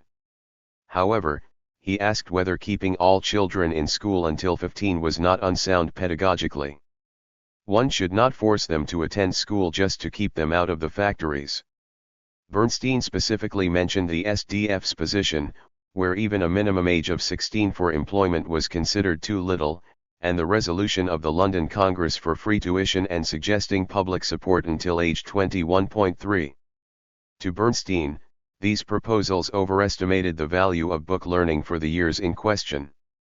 He admitted that some might accuse him of borrowing an argument from capitalists who wished to exploit the labor of youth, but he warned that one should objectively study the effect of regulations on social development. He observed that Social Democrats once deemed it wrong for women to work in factories, but that now they admitted that the judgment was reactionary. However, perhaps his most telling argument against the SDF was his claim that Marx had recognized the value to young people of combining school work with handicrafts, including productive labor under certain specific conditions. Bernstein quoted from Capital Volume 1 to document the point. 4.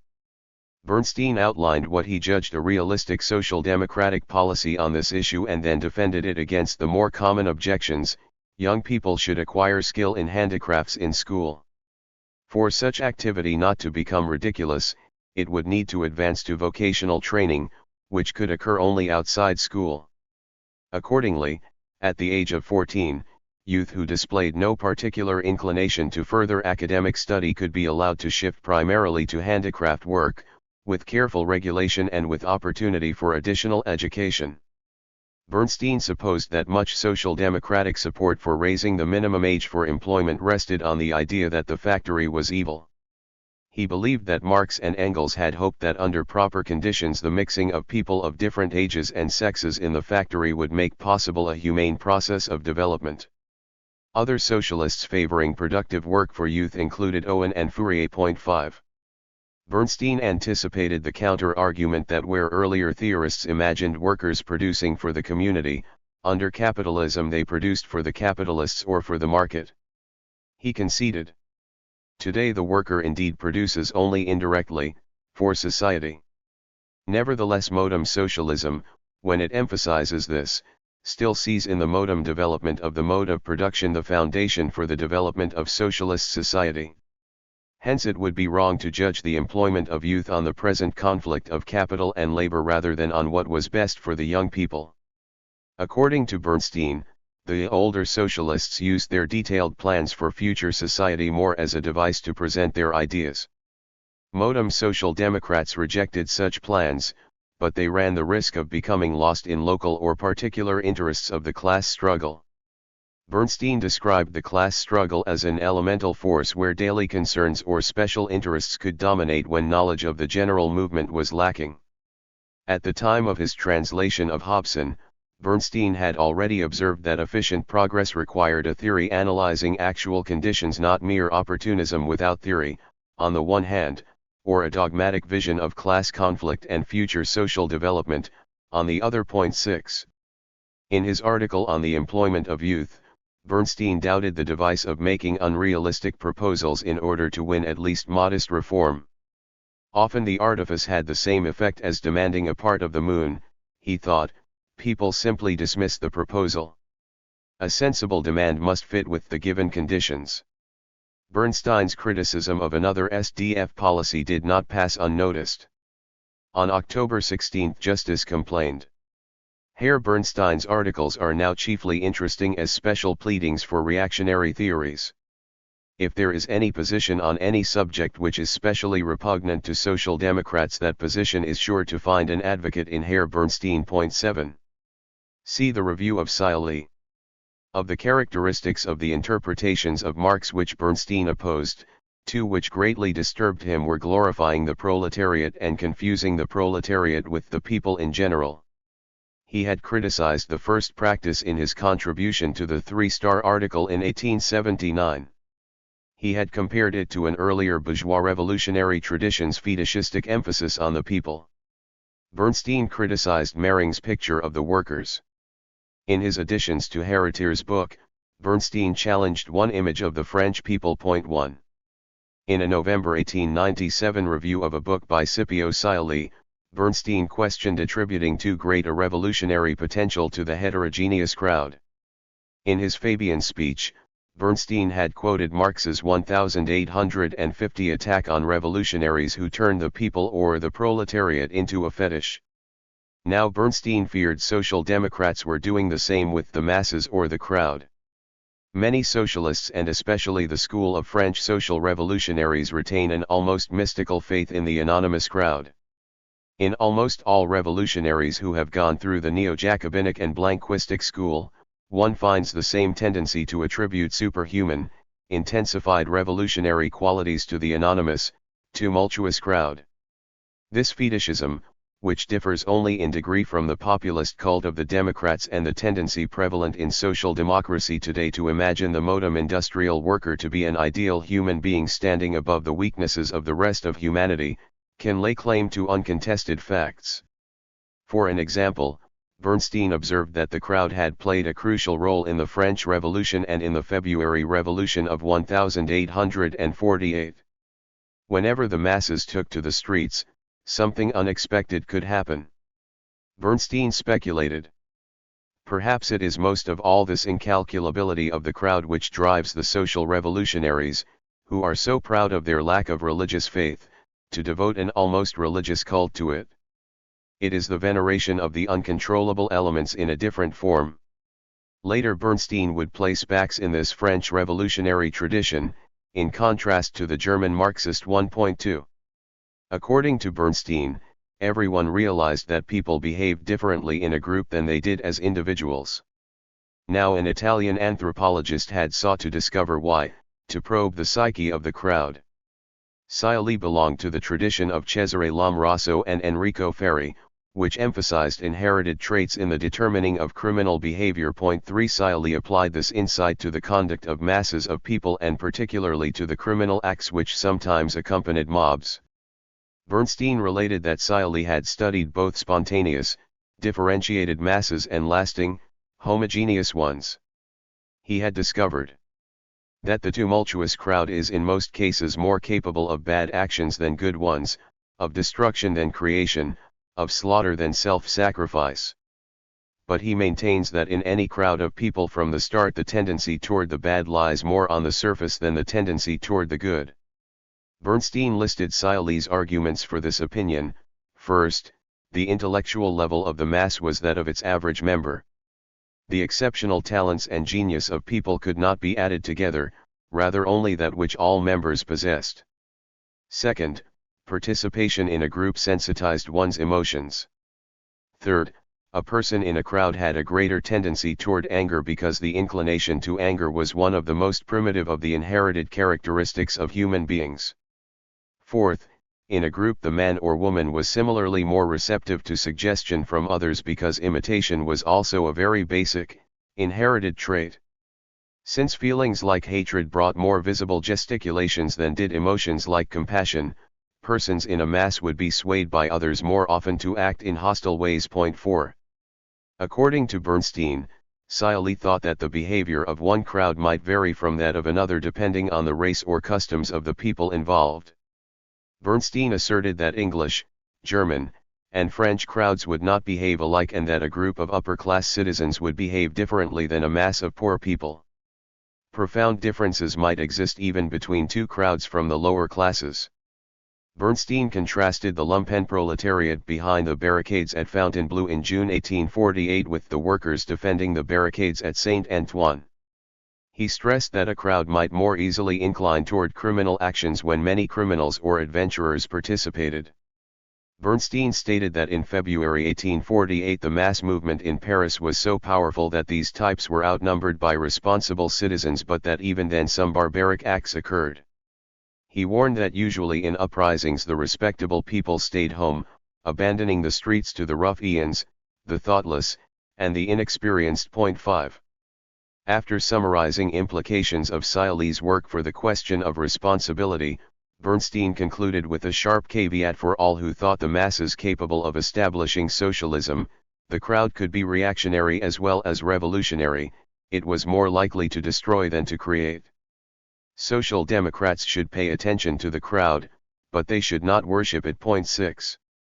Some 16 months after Bernstein reviewed Siley, on March 21, 1899, Kautsky wrote Adler to dispute Bernstein's recent claim that the change in his thought had been recognized by Engels.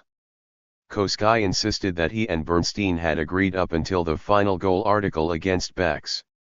Kautsky added, in autumn 97 in the article about the masses and crime, I was surprised for the first time by Ada's animosity against any revolutionary movement.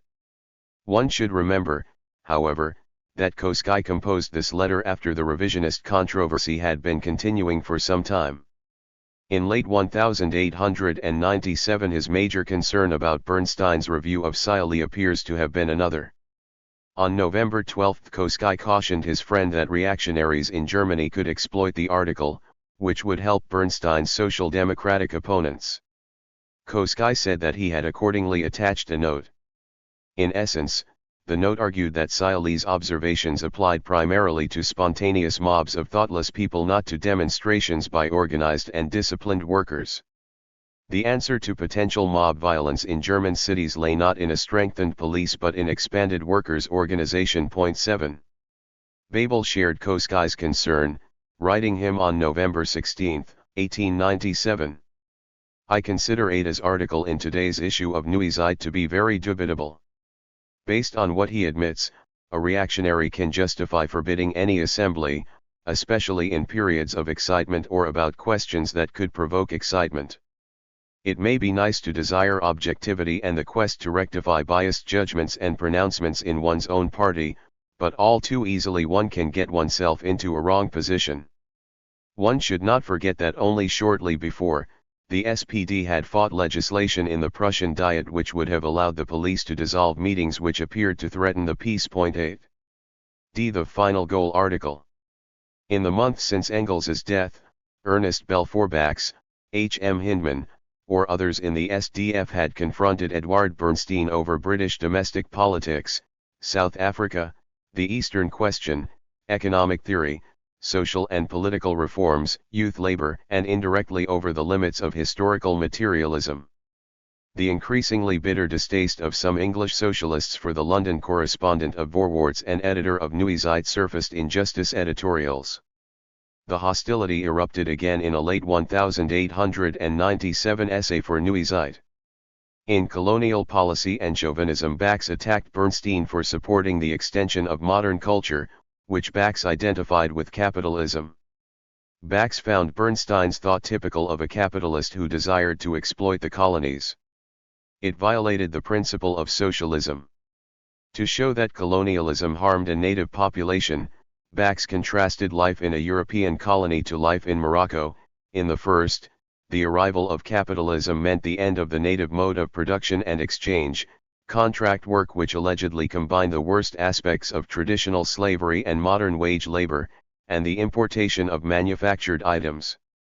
In the second, one supposedly discovered inexpensive food, since the export of grain was prohibited.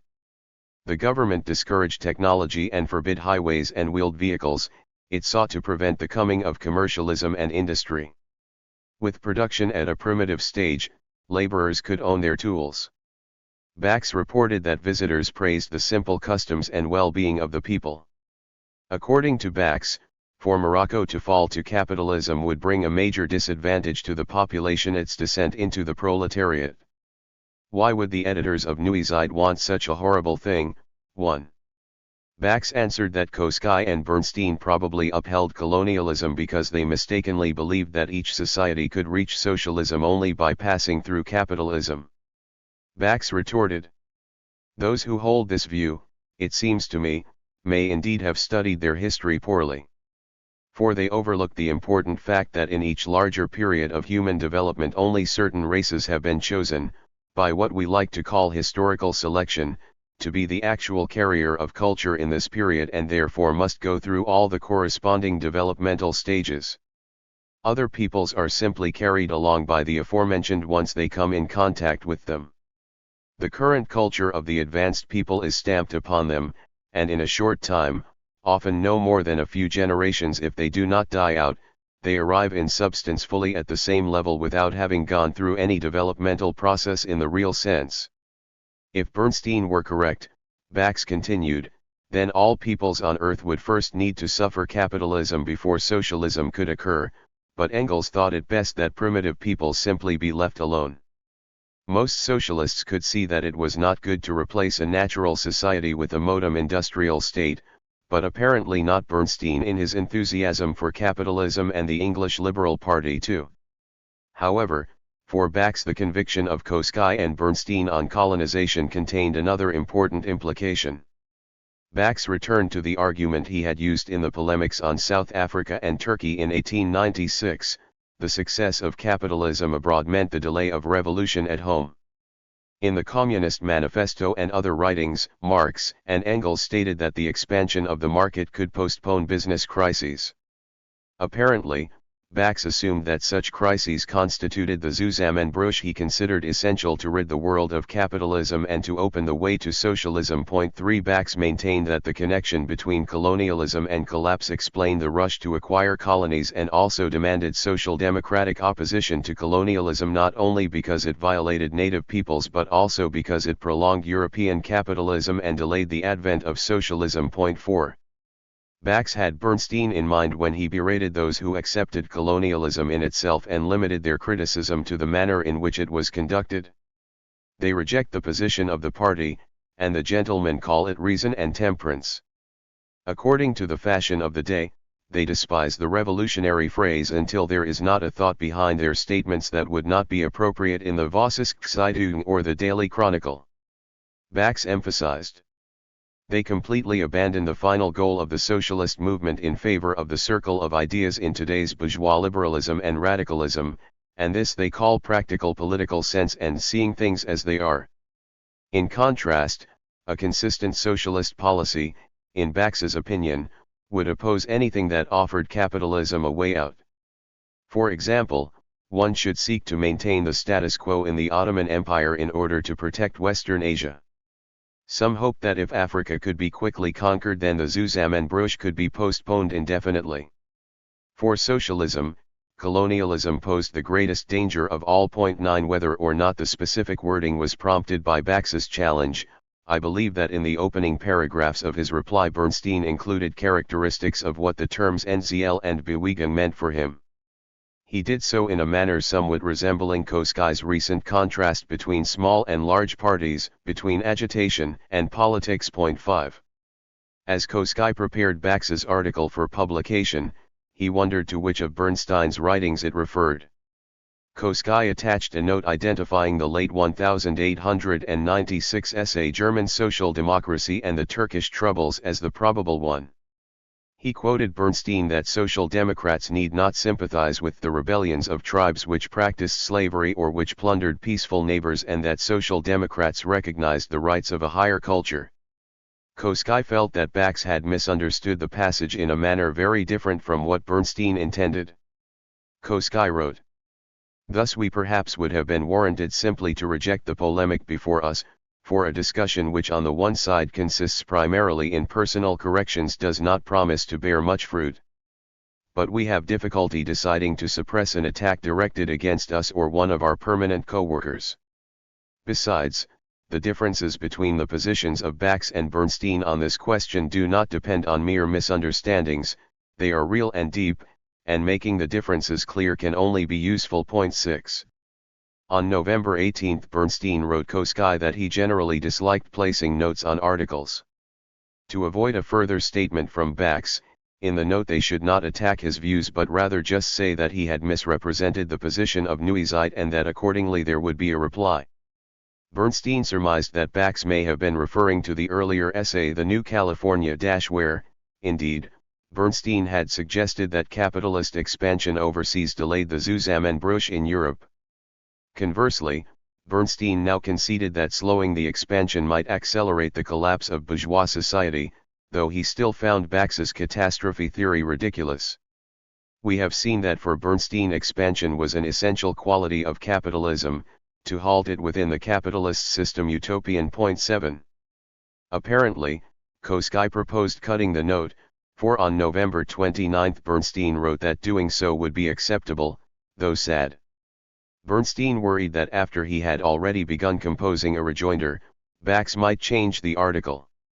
Earlier Bernstein had explained to Kautsky that one could answer Bax and elaborate a new idea, rather than just pursue a distasteful polemic.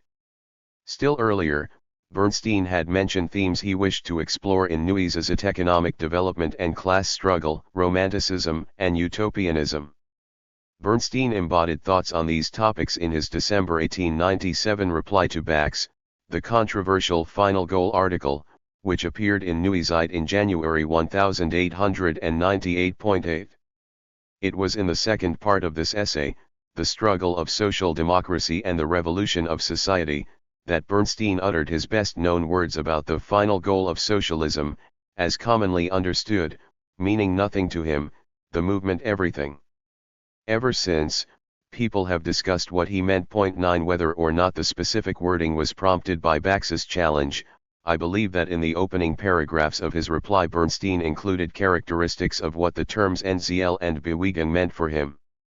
He did so in a manner somewhat resembling Kautsky's recent contrast between small and large parties, between agitation and politics. Point 10. Bernstein wrote, "In all countries where the Socialist Party has reached political significance we observe the same phenomenon, that an inner transformation takes place. Former exaggerations in phrase and argumentation are shed, the blind enthusiasm for generalizations lessens, one no longer speculates on how the bearskin will be distributed when the general Kladderadatsk is over, one is really not all that much preoccupied with this interesting occurrence but rather studies the details of daily problems and searches for levers and starting points to move the development of society on this basis forward in the socialist direction. The transformation occurred in various ways in various nations, according to Bernstein. It appeared to be a falling away from principle, so it often met fierce resistance. As an example, Bernstein named the Union. To defend their position, one newspaper had cited Marx's circular letter of March 1850, but it had overlooked the profound changes in the 40 years between 1850 and 1890, including further development in Marx's own thought. Point 11. Bernstein believed that the position of a social democratic party on any tactical question was determined by two types of preconditions, the actual material and political conditions and the party's theoretical insight into these conditions. Both sets of preconditions evolved constantly. Bernstein admitted, "This sounds like a truism and should be one, but in reality we find the rule often ignored. Particularly those people believe that they can ignore it who wait for the full realization of socialism by a great general collapse, in which they see the fundamental precondition for the final victory of socialism. Doctrinaire radicals refuse to recognize facts contradicting their preconceptions, Bernstein alleged. For when doctrine becomes caprice and there are Don Quixotes of the revolution as there are ones of legitimacy, then those who profess it must never admit that anything significant has changed in their presuppositions. From every nook and cranny they will collect explanations for facts which they find uncomfortable, but one thing they will fearfully avoid, researching the real causes and connections in a proper manner. Then Bernstein asked whether both kinds of preconditions had not altered so much that the transformation from utopian belief to precise analysis and practical politics was called for. Bernstein disclosed that he had been wanting to write about this for a long time. Then Bax's article prompted him to proceed, for the essence of Bax's attack lay in denouncing Bernstein for abandoning the final goal of the socialist movement in favor of bourgeois liberalism and radicalism. Point 12. These opening paragraphs suggest that Bernstein understood the words final goal of socialism to refer to utopian belief in a specific pattern of future development, the brandishing of empty phrases, and a liking for generalization qualities of an immature party like the SDF. The paragraphs also imply what characterized the movement for him: careful study of material conditions in order to formulate policies helping society advance quickly and efficiently toward proletarian rule and socialism. I.e., what he regarded as the best characteristics of Kautsky's thinking and of a mature social democratic party. To expose how Bax refused Bernstein and Kautsky's attempts to correct his misrepresenting their position, Bernstein sketched a short history of the Englishman's polemics with the editors of Neue Zeit.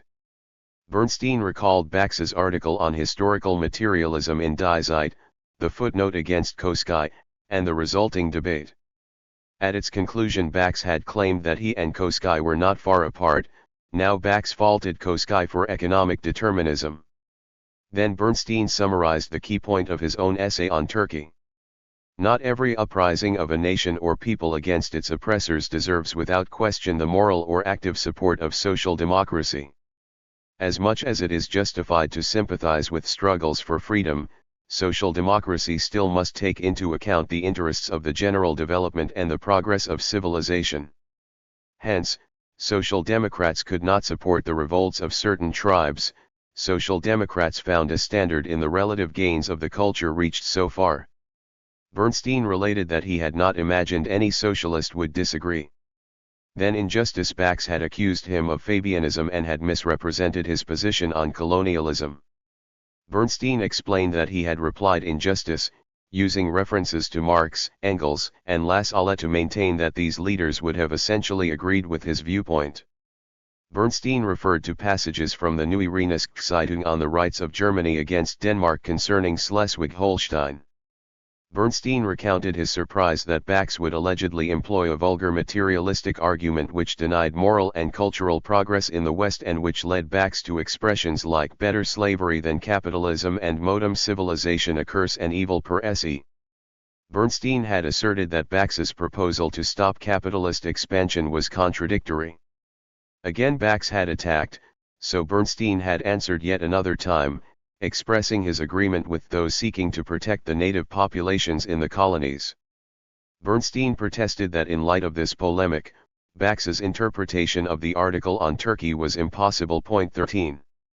Bernstein suggested that Bax's confusion stemmed from a failure to distinguish between capitalism and modern culture. To Bernstein, they were not the same. Modern culture had given the world a deep respect for the rights of the individual human being. If Bax did not wish to uphold human dignity, then why was he a socialist? Bernstein then sought quickly to dismember Bax's eulogy to non-Western Morocco. Bernstein cited uprisings, emigration to French Algeria, the export of foodstuffs, the allegedly oppressive government, and especially the alleged slavery. Bernstein complained. Mr. Bax acts as if the absence of capitalism in itself means the absence of need and exploitation, and as if trade necessarily impoverishes a people. Such notions are beyond any serious discussion. On the other hand, Bax seems unaware that capitalism itself has its developmental history and looks different at different times, that under the pressure of modern democratic institutions and their corresponding conception of social duty it must take on a different face than when owners monopolized political power too. Here Bernstein again employed Engels's perception that the political superstructure might affect the social economic basis. Bernstein further argued that the quality of life of native people brought under European rule was often better than before. In his way of thinking, to give capitalism its due did not mean that one had abandoned Marxism. He wrote, I refer Bax to the Communist Manifesto, which begins with lavish praise for the bourgeoisie to an extent that no hired writer could have composed more impressively. In the 50 years since the manifesto was written, however, the world has not gone backwards but rather forwards. The revolutions which have since taken place in public life, the rise of modern democracy, have not left teachings about social duty unaffected. For one example, Bernstein mentioned the SPD's condemnation in the Reichstag of certain activities by one colonialist in East Africa. In a footnote, Bernstein rejected Bax's accusation of uncritical admiration for England or for the Liberal Party. In another footnote, Bernstein riddled Bax's alleged aesthetic dislike for smokestacks even when the modern factory was often healthier than cottage industry. 14. Bax had indicted Bernstein for abandoning the social democratic standpoint in favor of reason and moderation. Bernstein responded to Bax. According to him, I should make my critique depend entirely on consideration of the great collapse which is to be accelerated and out of which socialism must necessarily arise the victor. The other stuff is secondary. The faster the great collapse is brought about, the faster socialism will be here. I confess that I can discover neither reason nor moderation in this view, rather only an unproven assumption. For me, the preconditions for the socialist final goal include more than a generalized business crisis. But then again, according to Bax, my socialism is no longer color-fast. 15.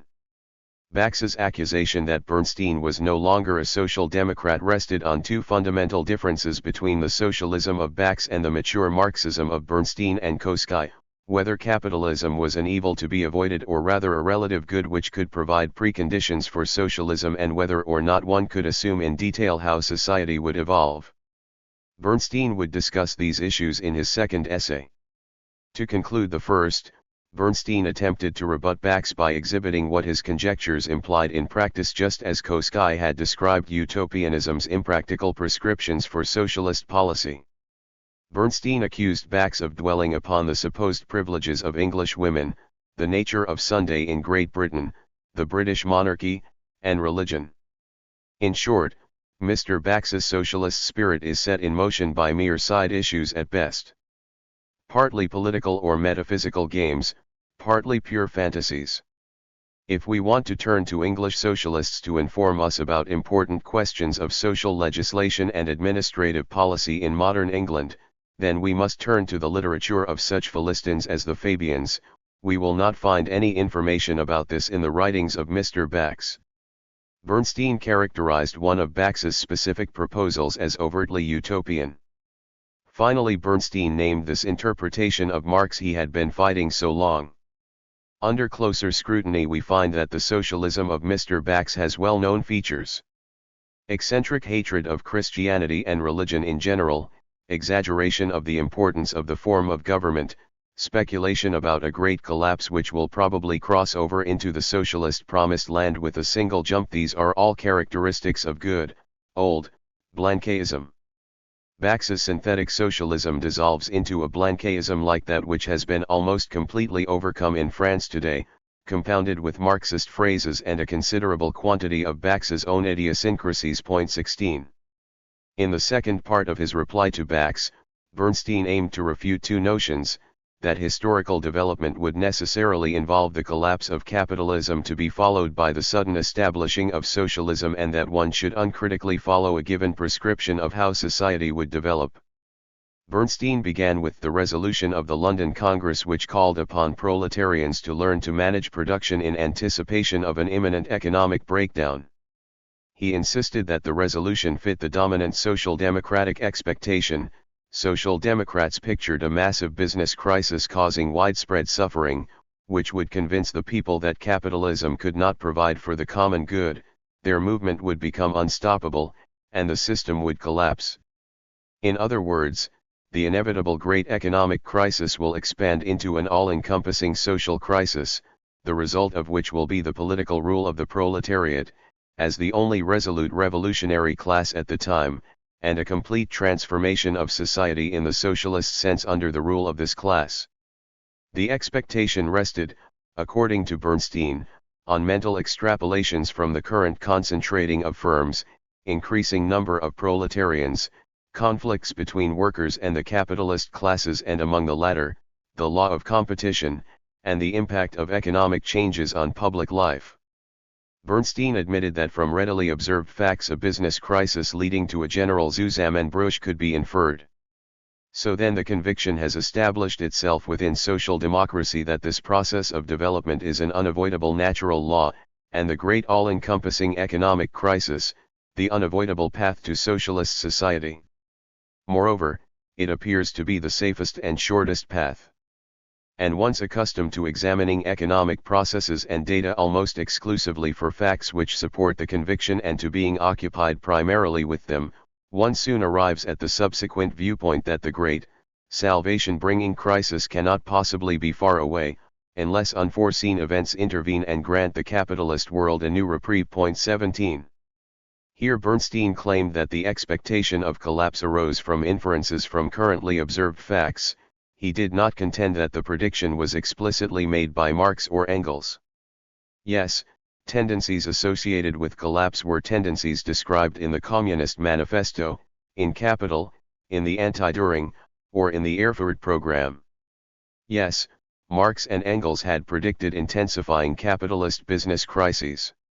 However, one need not conclude that the tendencies led to business crises, that business crises would culminate in a historically necessary catastrophe, and that this catastrophe was essential for socialism.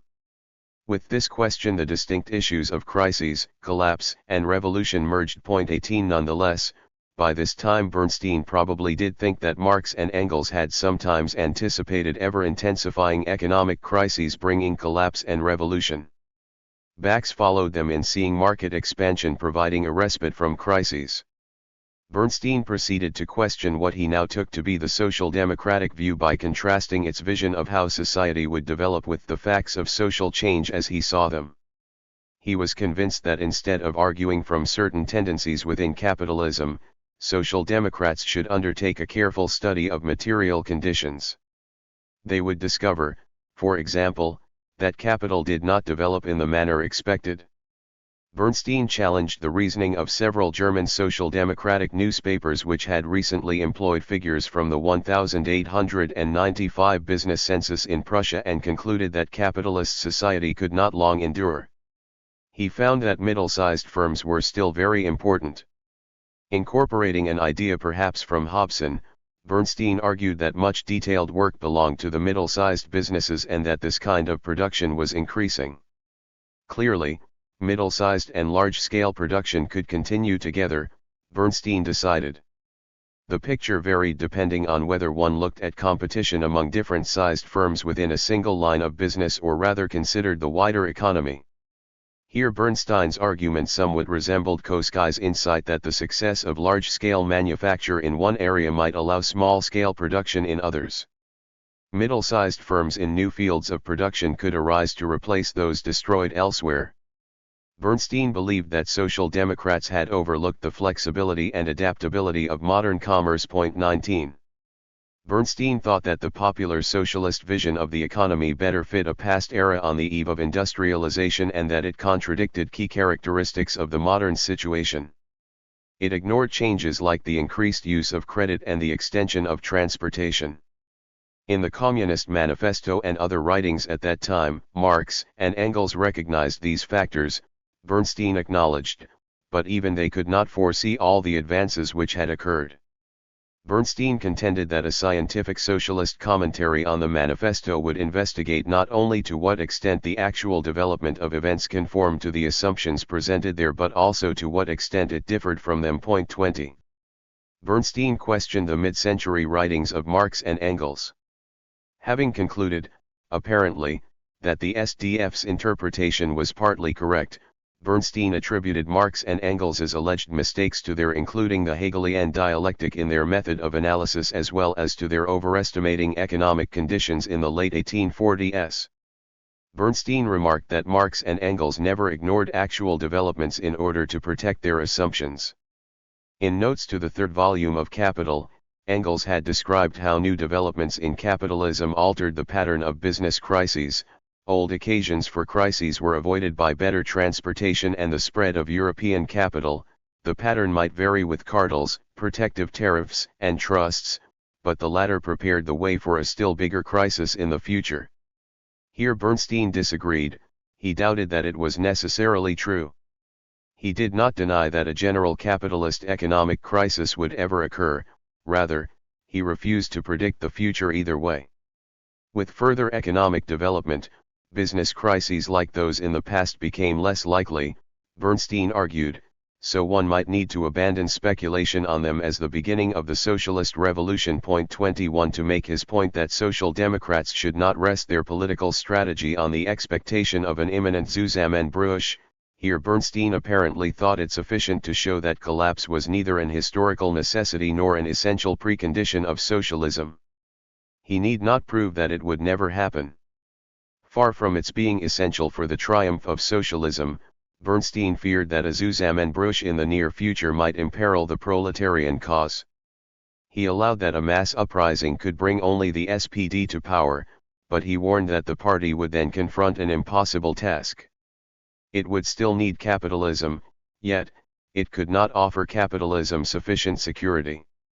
On this contradiction it would wear itself out beyond recovery, and the end could only be a colossal defeat.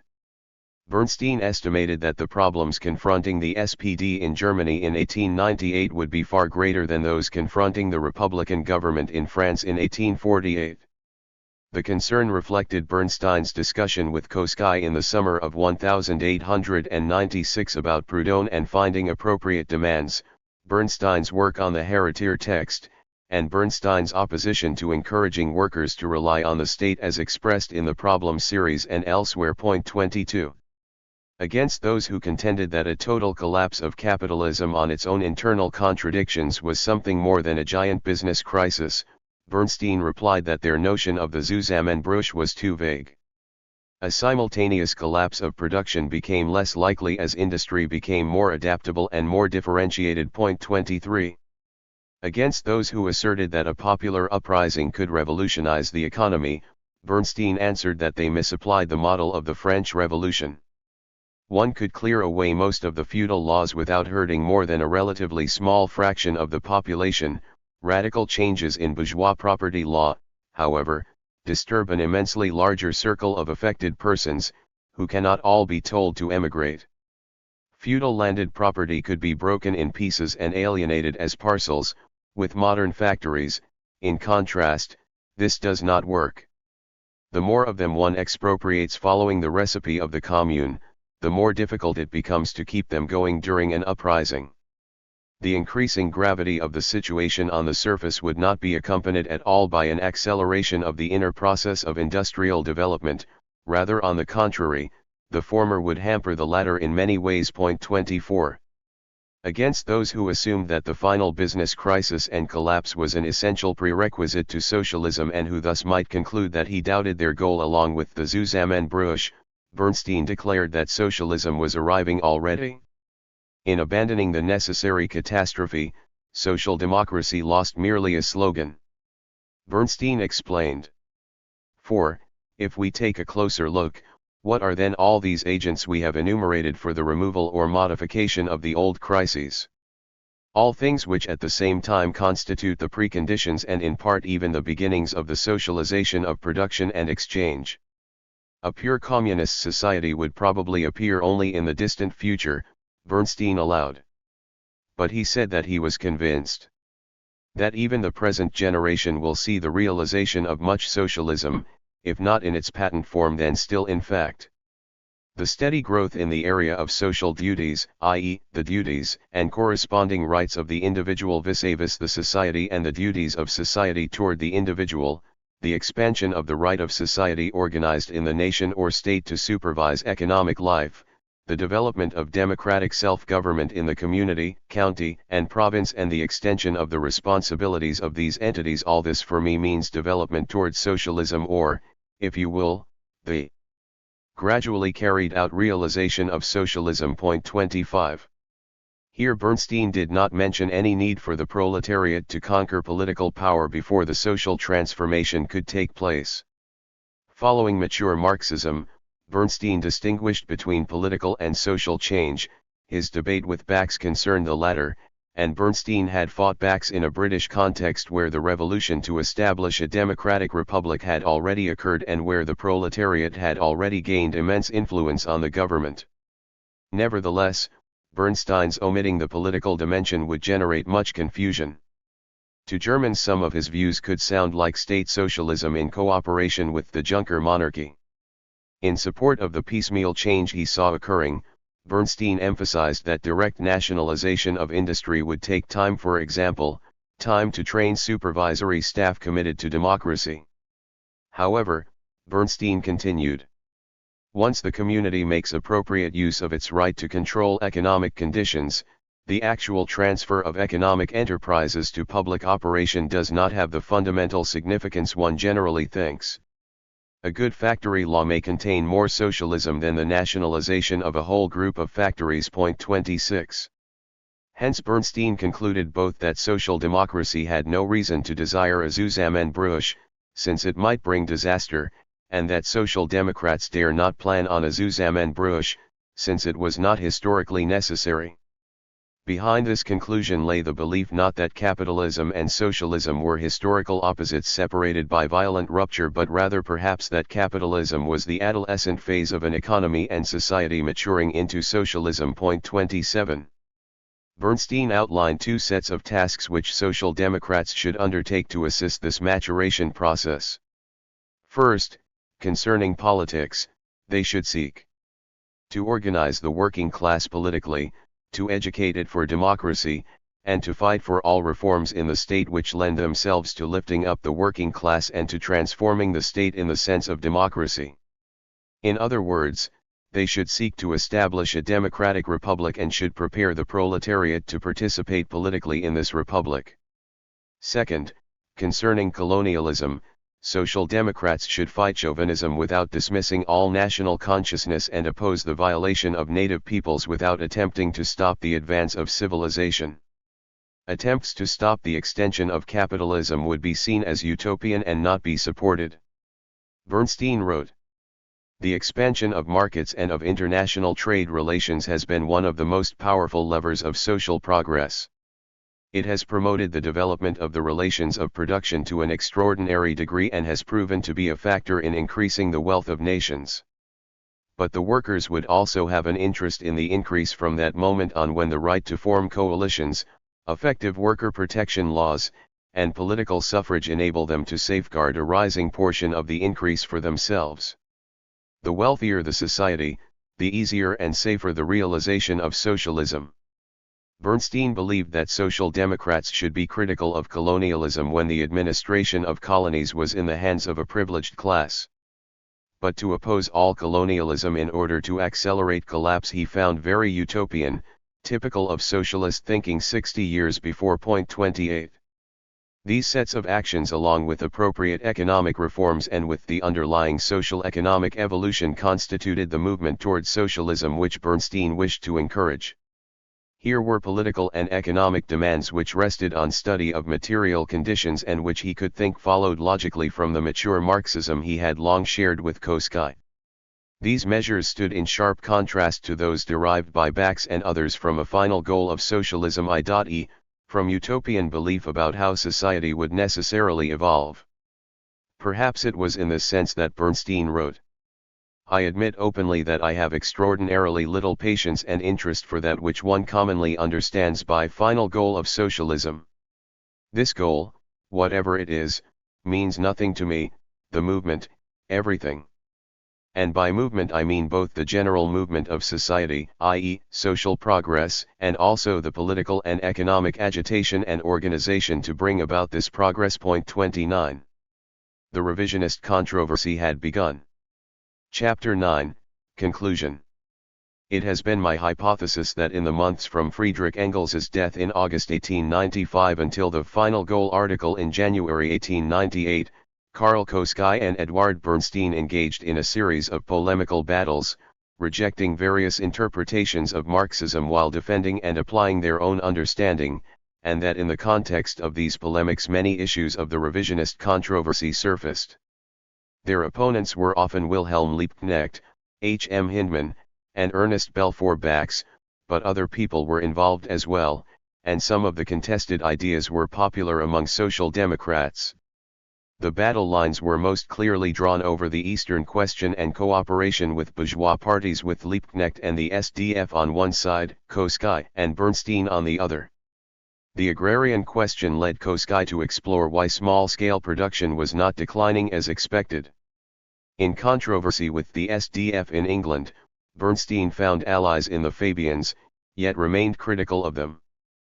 Polemics on South Africa and on the Ottoman Empire raised the question of colonialism, which Bax then tied to the expectation of imminent collapse. Bernstein's answer was that the continued existence of small-scale production indicated that a collapse was not desirable since the economy was not ready for general socialization. The debate on the Eastern question and the one on Poland raised the possibilities of specific earlier positions of Marx once being mistaken or later becoming outdated. In a series of articles, Bax and Kautsky debated the meaning of Marxism. Kautsky and Bernstein emphasized the need to study actual material conditions, and they criticized socialists who thought in a utopian way or used only slogans. Bernstein's revisionism began in a critique of what he considered non-Marxist ideas. And Kautsky supported Bernstein because they basically agreed, at first. In this time before the revisionist controversy, it would appear that Bernstein's thought passed through three stages. First, he believed that Marx and Engels were correct.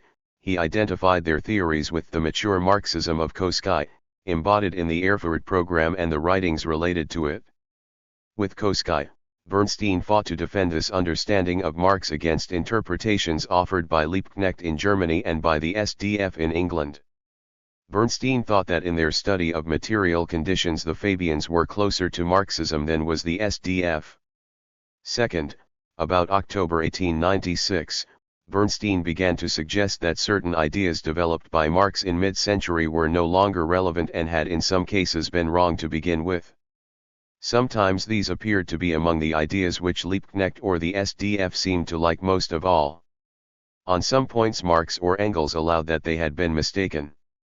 For example, Engels admitted that they had overestimated the development of industry in France in the late 1840s, and Marx's actions in the First International and afterwards contradicted some of his earlier pronouncements. In rejecting specific earlier conclusions which Marx and Engels had reached, Bernstein could see himself as following Marx and Engels themselves, and Bernstein still claimed their method of analysis. It was at this time that he criticized what he considered the Fabians' eclecticism. Still, he acknowledged that they used realistic criteria and that they sometimes arrived at results resembling those which would be obtained using Marx's method. Third, by September 1897 Bernstein claimed to have discovered that an element of Marx's method itself was wrong and that this mistake was found in the later works of Engels, too. Perhaps in part, Bernstein came to understand Marxism as the interpretation of Marxism he associated with the SDF or Liebknecht. Bernstein now pictured Marx and Engels thinking at times that capitalism would have to collapse in a business crisis before socialism could succeed it. In this period of his thought, it would have been possible for Bernstein to adopt the view that the Fabians were correct in their opposing Marxism. Kautsky was still correct, but he was no longer a strict Marxist. During the months from Engels's death to the beginning of the revisionist controversy, it seems that Kautsky's thinking also evolved. Kautsky defended his understanding of Marxism against interpretations which sought to turn historical materialism into a global philosophy or to attribute to Marxism non-Marxist ideas. In writings on the agrarian question, Kautsky revealed that for him the THIRD program should not be understood in a one-sided way as an exact prediction of how the economy would develop. Rather, the THIRD program identified tendencies which met counter-tendencies. Then during polemics on the Eastern question, Kautsky agreed with Bernstein that some ideas worked out by Marx were inaccurate or else were no longer relevant. Could Kautsky not have acknowledged Engels's admission in 1895 that he and Marx had been mistaken in their assessment of economic conditions in France in 1848? In short, Kautsky went through an intellectual evolution similar to the first two stages of Bernstein's development, that is, up to the point where Bernstein decided that Marx and Engels had been wrong in their method as well as in their conclusions. Kautsky did not accept Bernstein's new interpretation of what Marxism really meant. This at first parallel but then divergent growth in interpreting Marxism may help to explain both why Kautsky supported Bernstein so long and also why Kautsky criticized Bernstein in the manner he did, when he finally did so disagreeing with Bernstein on many issues, but also recognizing some of his observations as important, while denying that the collapse theory which he dismissed was Marxist. But can one relate the events from 1895 through 1897 to those immediately afterward? Particularly, having observed the basic agreement between Kautsky and Bernstein as late as August 1897, can one account for their disagreement the following year? In January 1898 Kautsky expressed concern to Bernstein about the pessimistic tone of his articles. In February Kautsky criticized Bernstein's apparent opposition to any revolution and shared a deep concern about how his writings were being interpreted in Germany. From March 1898 Kautsky sought to increase Bernstein's responsibilities with Neue Zeit in order to move him from London back to Zurich. In April Kautsky explained to Adler, "We must try to get him away from London," when from a quite understandable opposition against the SDF he finally digs himself into an opposition against the whole party. He must again come into touch with the party. Perhaps he would then not think differently, but would say it differently, than today. He, who was characterized precisely by his tactfulness, has now lost any sense of how one can expose an illusion so that it is accepted by our people and not considered a concession by the opposition. I read his works with pleasure and always learn from them, but I know only too many who are confused instead of enlightened by them." But by September 1898 Kautsky had dropped this project because he now believed that Bernstein really had abandoned Marxism. Through the summer Kautsky shared his rising doubts with Adler and Babel, Adler recommending moderation. Then in September Zetkin asked whether Bernstein's statements had not contributed to the relatively poor showing of the SPD in the recent Reichstag elections. 1. At the Stuttgart Party Congress in October, attention shifted quickly to Bernstein. Kautsky was finally forced to speak. When Bernstein later accused Kautsky of having misunderstood his arguments because of bias, Kautsky replied that Bernstein no longer defended Marxism from misinterpretation but rather had abandoned Marxism. Kautsky wrote Bernstein that he rejected the value theory, the dialectic, materialism, the class struggle, the proletarian character of our movement, the conclusion of the chapter about original accumulation, what then remains of Marxism?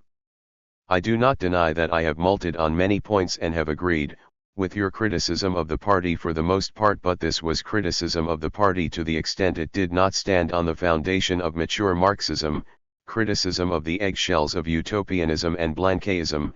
It was a cleaning of Marxism from the ideas of its predecessors, not an overcoming of Marxism. Kautsky further expressed his opposition to Bernstein in an article for Vorwärts in October, Kautsky's first published attack on Bernstein. In 1899 Kautsky responded against Bernstein's The Preconditions of Socialism and the Tasks of Social Democracy with both articles for Vorwärts and Neue Zeit and also a book.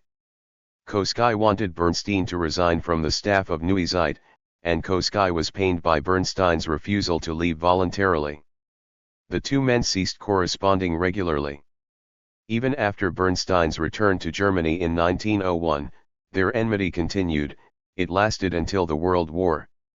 What events occurring in 1898 contributed to the development of this disagreement and personal bitterness despite the strong agreement and close friendship of Kautsky and Bernstein just the year before?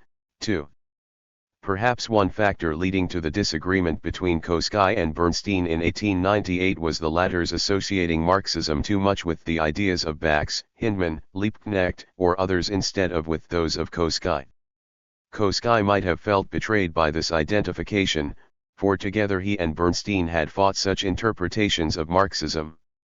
In a report on the Stuttgart Party Congress written for the Arbeiterzeitung, Adler expressed his belief that, on the one hand, Bernstein had not abandoned the final goal of social democracy, proletarian rule and socialization of the means of production.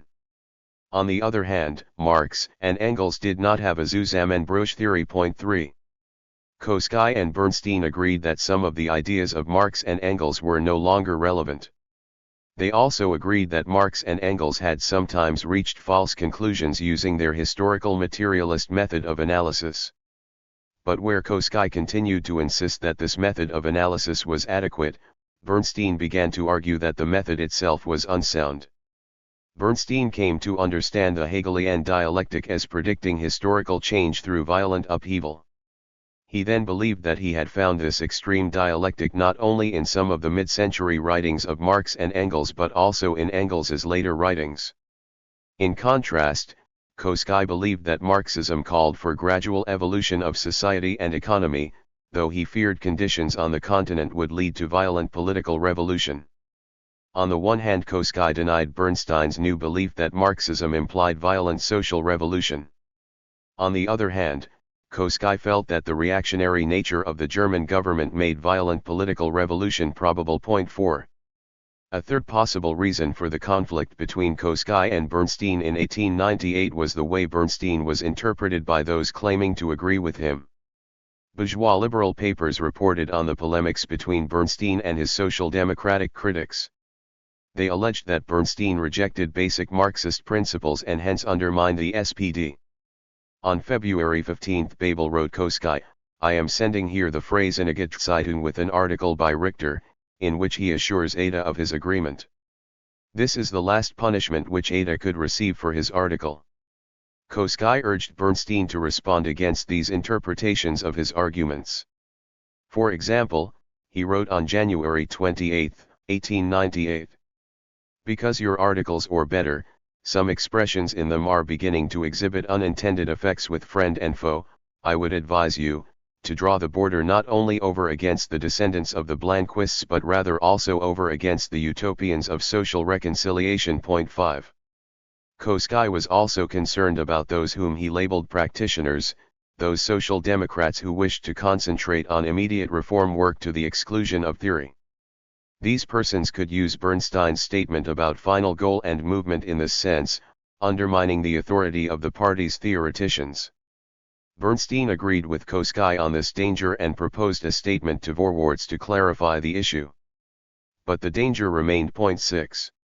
Off in London, Bernstein did not realize the impact of his writings in Germany.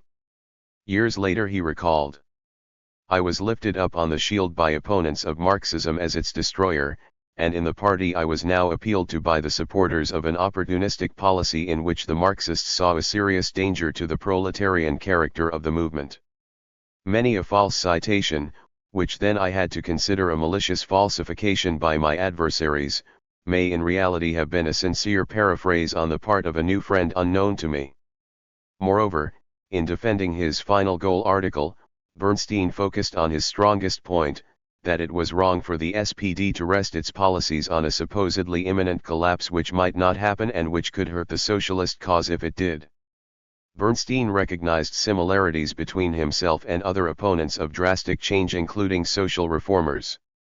On February 28 he wrote Kautsky, "I am a skeptic not in regard to the workers' movement or the evolution of the society to socialism, but well in regard to our views on the path of the evolution and many of our preconceptions.